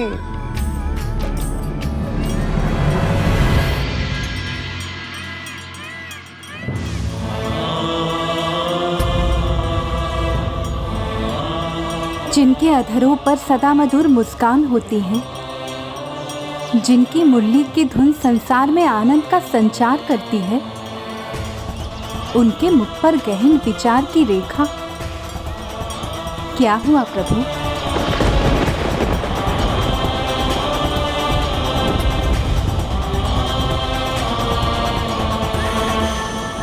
भक्त और भगवान का संबंध ही कुछ ऐसा है जो भगवान को विचार करने पर विवश कर देता। जिस भक्त को मेरे चरणों के सिवा और कुछ न दिखता, जिसके जीवन का प्रत्येक क्षण मेरी भक्ति में ओतप्रोत हो, जो कुमार्ग से सुमार्ग की ओर बढ़ने लगे, उसका मुझ पर प्रभाव पड़ना स्वाभाविक है। अर्थात आपके उस भक्त के आचार विचार और संस्कार में परिवर्तन आने लगा है। हाँ राधे, पुंडलिक की संगति और उसकी रुचि, परिवर्तन दोनों में ही है। गुरु, जो हो गया सो हो गया, अब आपका समय व्यर्थ नहीं होने देंगे। अब प्रतिदिन आपको ऐसे ही सैर कराएंगे। तुम्हारे शब्दों से जितना कष्ट नहीं होगा, उतना तुम्हारा शांत रहने से होगा। बताओ दिवाकर, क्या बात है? हाँ दिवाकर, अपने काका के प्रश्न का उत्तर दो। उचित है पिताजी। वो पुंडलिक भैया को मैंने कुछ ऐसे युवकों के साथ देखा जो... प्रेम का गुरु कौन है? मन का स्वामी कौन है? प्रेम का गुरु कौन है? मन का राजा कौन है? प्रेम का गुरु कौन है? मेरा पुत्र कुशल है। प्रेम का गुरु कौन है? प्रेम का गुरु कौन है? प्रेम का गुरु कौन है? प्रेम का गुरु कौन है? मन का स्वामी कौन है? किंतु पुंडलिक की संगति को क्या हुआ? आस पड़ोस के भटके हुए पदभ्रष्ट युवाओं के साथ क्यों है? पुंडलिक और इनका तो कोई मेल ही नहीं। प्रेम का गुरु कौन है? प्रेम का गुरु कौन है?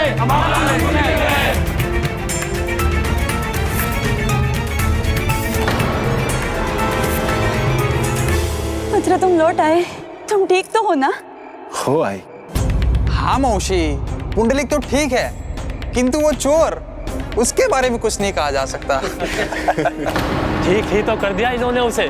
गुरु ने ऐसा उपचार किया है उसका कि वो जीवन में कभी नहीं भूल सकता। ओह, तो क्या हाथापाई भी हुई उससे? कहीं आहत तो नहीं हुए ना? अरे नहीं मौसी, गुरु ने उसको ऐसा आहत किया है कि वो जीवन भर स्मरण रखेगा गुरु को। और हाँ, वो आभूषण चुराए थे ना चोर ने, उसे भी उचित स्थान पे पहुंचा दिया गुरु ने, है ना गुरु?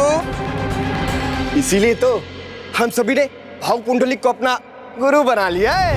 प्रेम का गुरु कौन है? मन का स्वामी कौन है? मन का स्वामी कौन है?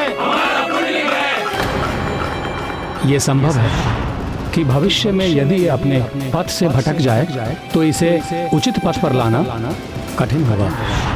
इसलिए इसका सदा ध्यान रखना होगा आपको। प्रेम का गुरु कौन है? मन का स्वामी कौन है? बस बहुत हुआ।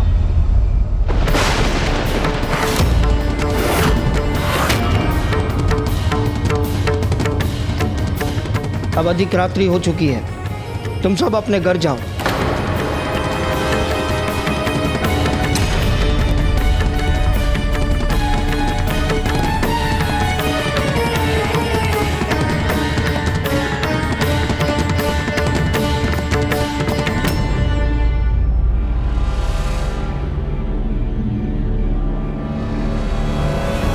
पिताजी, ये क्या किया आपने? मेरे नए मित्रों पे क्रोधित होने की क्या आवश्यकता थी? वो थोड़ी देर यहां रहते और अपने घर ही जाते ना।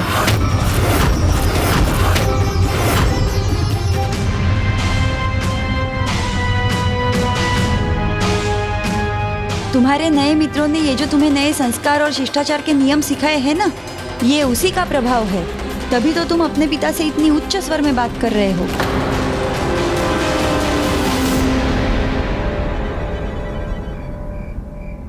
पुत्र,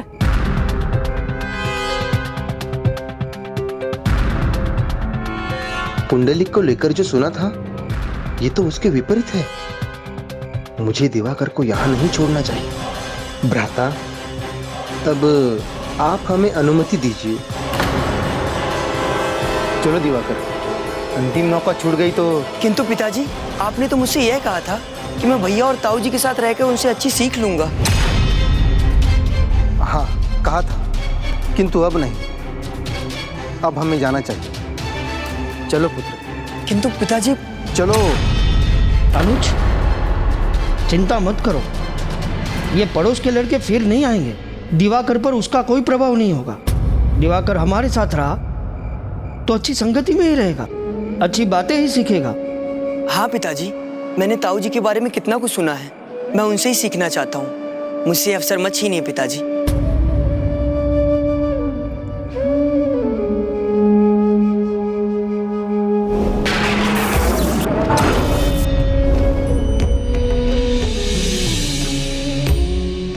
हाँ भ्राता, मुझे आपके घर में एक बार गोपाल का, उनके आशीर्वाद का आभास हो चुका है।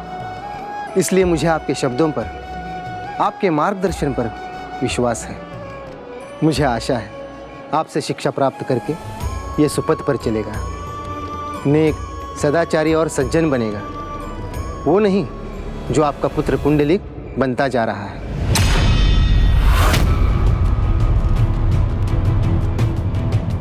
उसे रोकने का और सुधारने का समय अभी है, अन्यथा बहुत देर हो जाएगी।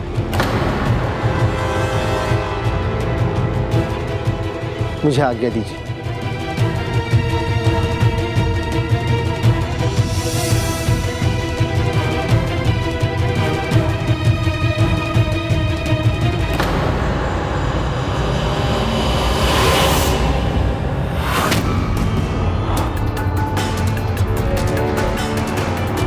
पुत्र, तुम लौट आए, तुम ठीक तो हो ना?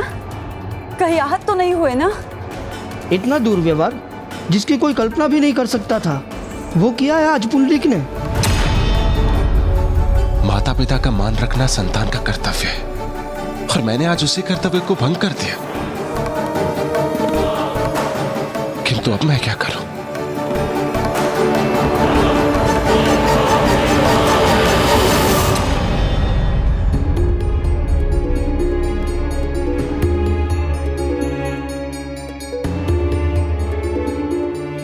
मित्रों को टोककर भूल पिताजी ने की, किंतु ग्लानि मुझे क्यों हो रही है?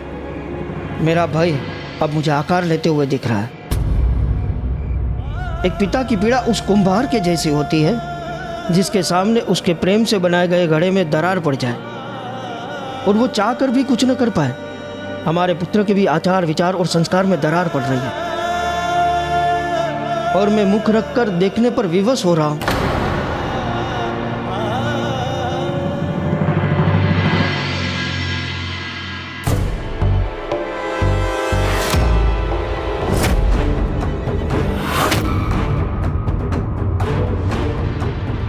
मुस्कान बिखेरने वाले के मुख पे क्रोध क्यों? भला जैसे मैंने कुछ अनुचित किया।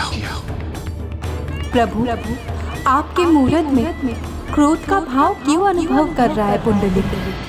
प्रिय राधे, मानव देह ही वो रथ है जिस पर सवार हो सदाचार और भक्ति के आसन पर बैठ मनुष्य परमात्मा तक पहुंचता है। ये उसी का प्रमाण है। यही नहीं, अंतरात्मा तो दर्पण के समान है जो सदा मनुष्य को सत्य का दर्शन करवाती है। जब कोई व्यक्ति भूल करता है या दोष से ग्रसित हो जाता है तो अंतरात्मा रूपी दर्पण उसे सत्य दिखाकर उससे प्रश्न करता है कि उसने ऐसा क्यों किया, और तब प्राणी को अपराध का बोध होता है और उस मनुष्य को अपने आराध्य में भी वही भाव दिखाई देता है जैसे परमात्मा के माध्यम से स्वयं उसकी अंतरात्मा उससे बात कर रही हो और परमात्मा उसकी अंतरात्मा से।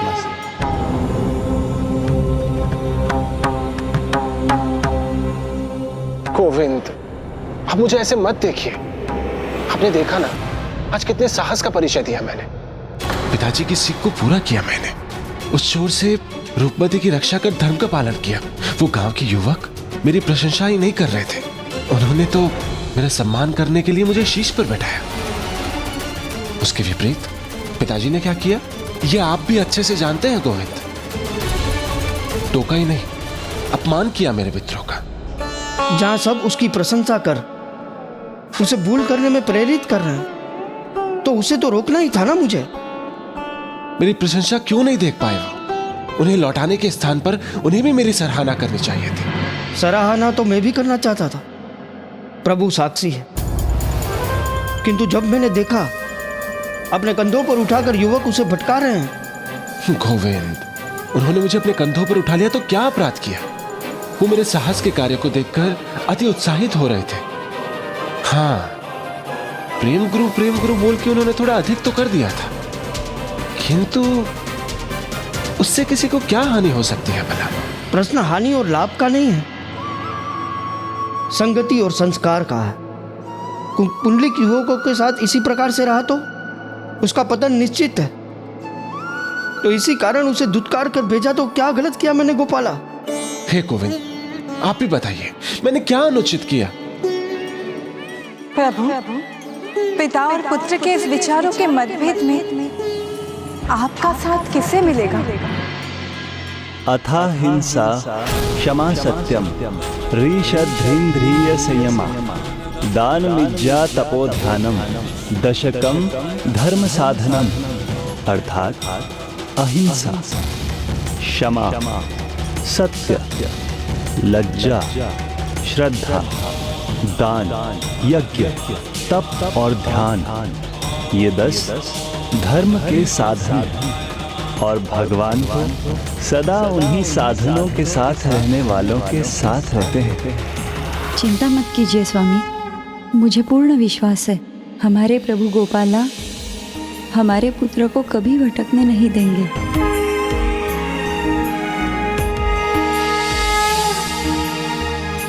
मैं जानता हूं, रात्रि अधिक हो चुकी थी, स्वर भी ऊंचा था उनका। जिन माता पिता ने बोलना सिखाया मुझे, अपने शब्दों से उन्हीं का अपमान किया मैंने। ऐसा नहीं करना चाहिए था मुझे। स्वामी, किसी का आचरण ऐसे ही एक दिन में थोड़ी बदल जाता है। उसे अवश्य अपनी भूल का आभास होगा, वो अवश्य आएगा। मुझे क्षमा कर दीजिए पिताजी।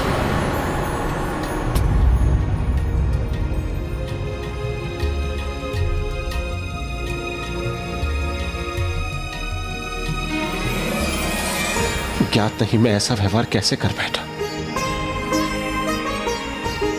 मुझे क्षमा कर दीजिए पिताजी, मुझे क्षमा कर दीजिए। भूल समझकर क्षमा मांग लो तो भूल को भूल जाना ही उचित है। आओ पुत्र, मेरे निकट आओ। मैं तो तुम्हारे साहस के लिए तुम्हारी सराहना भी नहीं कर सका।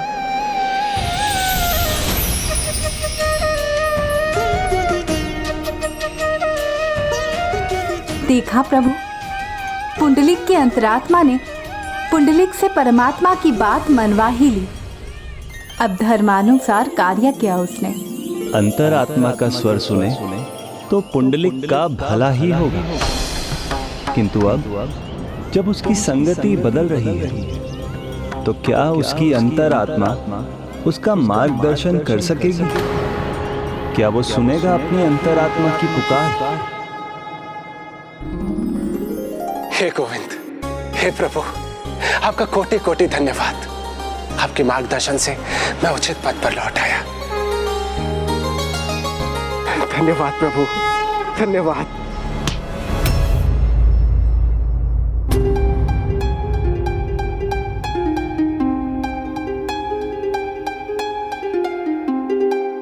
गुरु, भोर में तैयार रहना। ऐसी यात्रा पर लेके चलूंगा ना, आपका हृदय बाग बाग हो जाएगा। रूप सुंदरियों का मेला होगा और रूपमती को तो आप भूल जाओगे।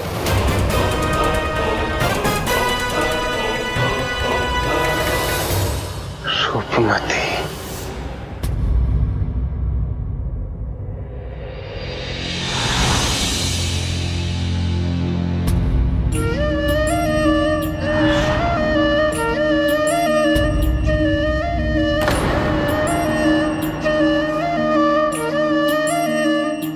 क्या प्रभु, अब फिर से मुझे ऐसे देख रहे? मैंने ऐसा क्या किया है?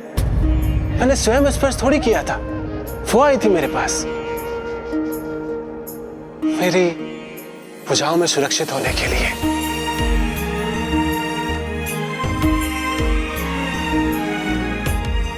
गोविंद, आपसे एक बात पूछूं? जो अनुभव मुझे रूपमती का स्पर्श करने से हुआ, वो क्या था? ऐसा अनुपम सौंदर्य, मृग के समान नयन, शंख के भांति गर्दन, कमल के कोमल टंडियों के समान थी उसकी कलाई। उसके पांव ऐसे थे जैसे कोमल पुष्प। उसके अद्भुत सौंदर्य ने मुझे रोमांचित कर दिया था प्रभु। ये प्रथम अनुभव विचित्र था और सुखदायी भी, जैसे सभी मेरे सामने आकर मेरे हृदय के द्वार को खटखटाकर। भ्राता,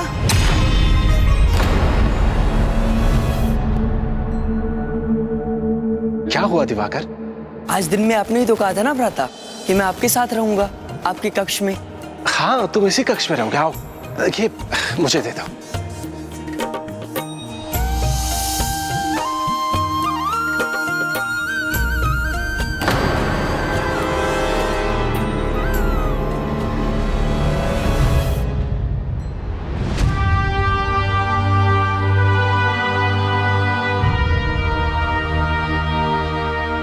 हे गोविंद, ये तो बड़ी विकट स्थिति हो गई। मेरे मन में भावनाओं का जो ज्वार उठा है उसे आपको कैसे बताऊंगा मैं? अपने मन के सबसे गुप्त विचार आपसे कैसे कहूंगा? अभी भाव है क्या जो मेरे मन में बढ़ता जा रहा है?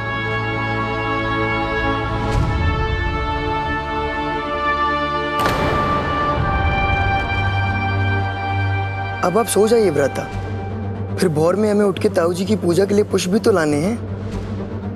गुरु, भोर में तैयार रहना। ऐसी यात्रा पर लेके चलूंगा ना, आपका हृदय बाग बाग हो जाएगा। रूप सुंदरियों का मेला होगा और रूपमती को तो आप भूल जाओगे। भोर में तो और आनंद आएगा।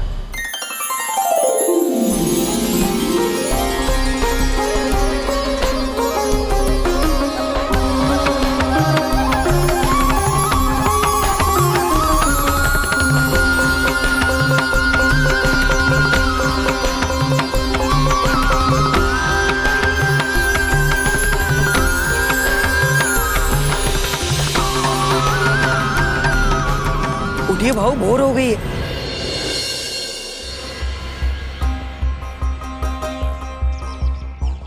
पूजा का समय होने वाला है और अभी मैं पुष्प लेने भी जाना है।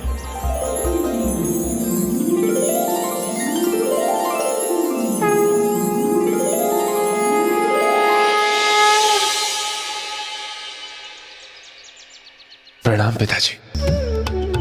प्रणाम भाई। दिवाकर, बड़ों का आशीर्वाद लिए बिना घर से नहीं निकलना चाहिए। अवश्य भ्राता। प्रणाम ताऊ जी।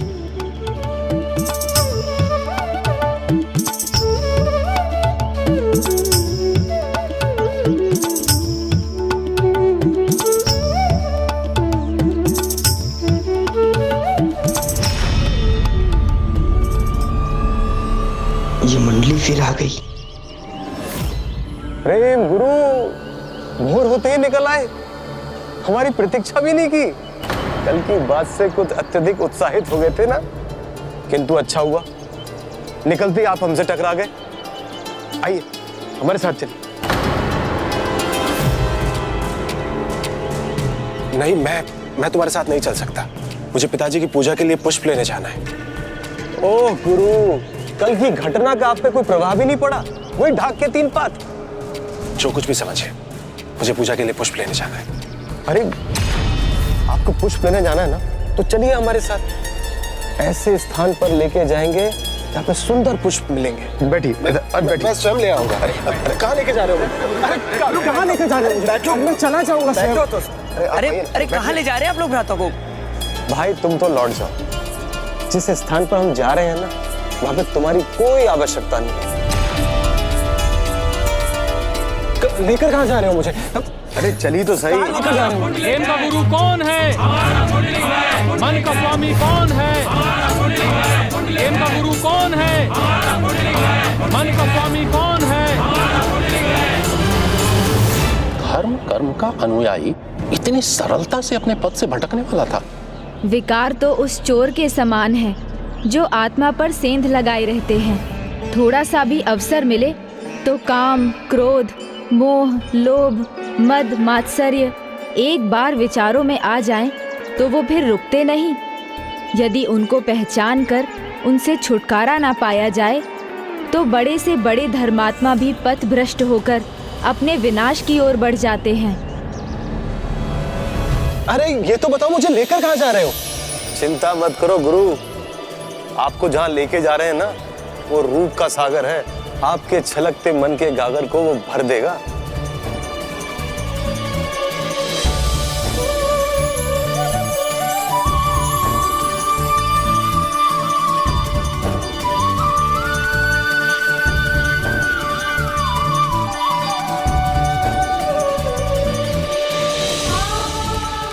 ये उद्यान कितना मनमोहक है। गुरु, ये वो उद्यान है जहाँ पे पुष्प भी मिलेंगे और सौंदर्य भी।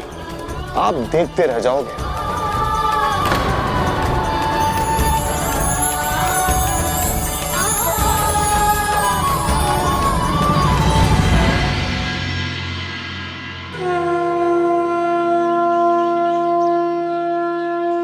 पुंडलिक अभी तक पुष्प लेकर नहीं आया। देर करना तो उसका स्वभाव नहीं, वो आता ही होगा। लगता है वही है। शीघ्रता करो पुंडलिक।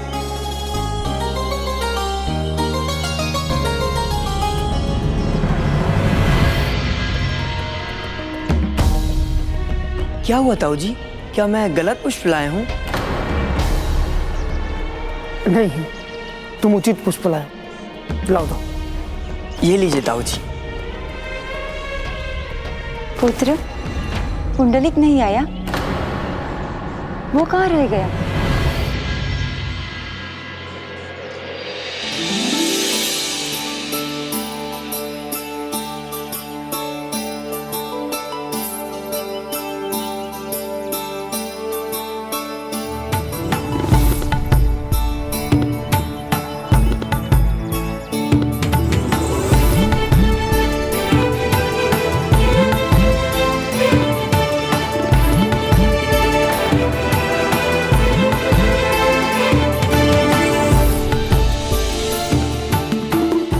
पूजा के पुष्प हैं, आप इनका क्या करेंगे?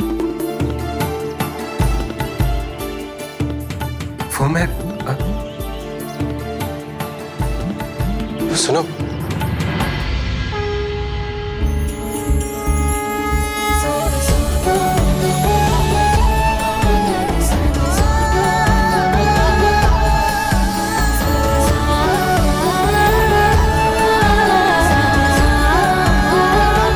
देखा प्रेम गुरु, किस प्रकार आपको देखकर छुई मुई से लजाकर छू मंतर हो गई।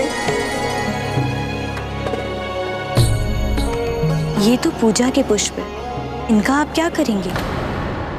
अब आप सो जाइए भ्राता, फिर भोर में हमें उठ के ताऊ जी की पूजा के लिए पुष्प भी तो लाने हैं। मुझे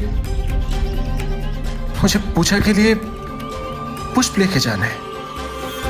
क्या वो फिर बंसी और उसकी मंडली के साथ है? वो ताऊ जी। आई पिताजी, मैं पुष्प ले आया। आई पिताजी, पुष्प।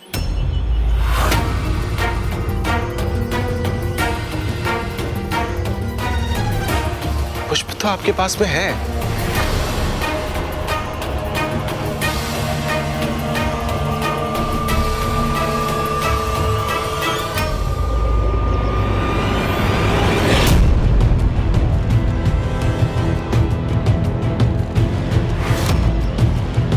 पुत्र, ये चुंदरी किसकी है?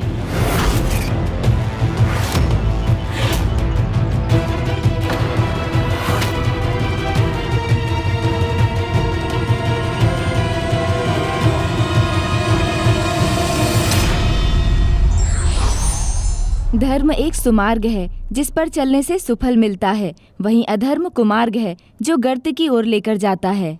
विघ्नहर्ता श्री गणेश के अद्भुत शक्तियों से भरे वीडियोस देखने के लिए चैनल को सब्सक्राइब करना न भूलें और साथ ही बेल आइकॉन भी दबाएं।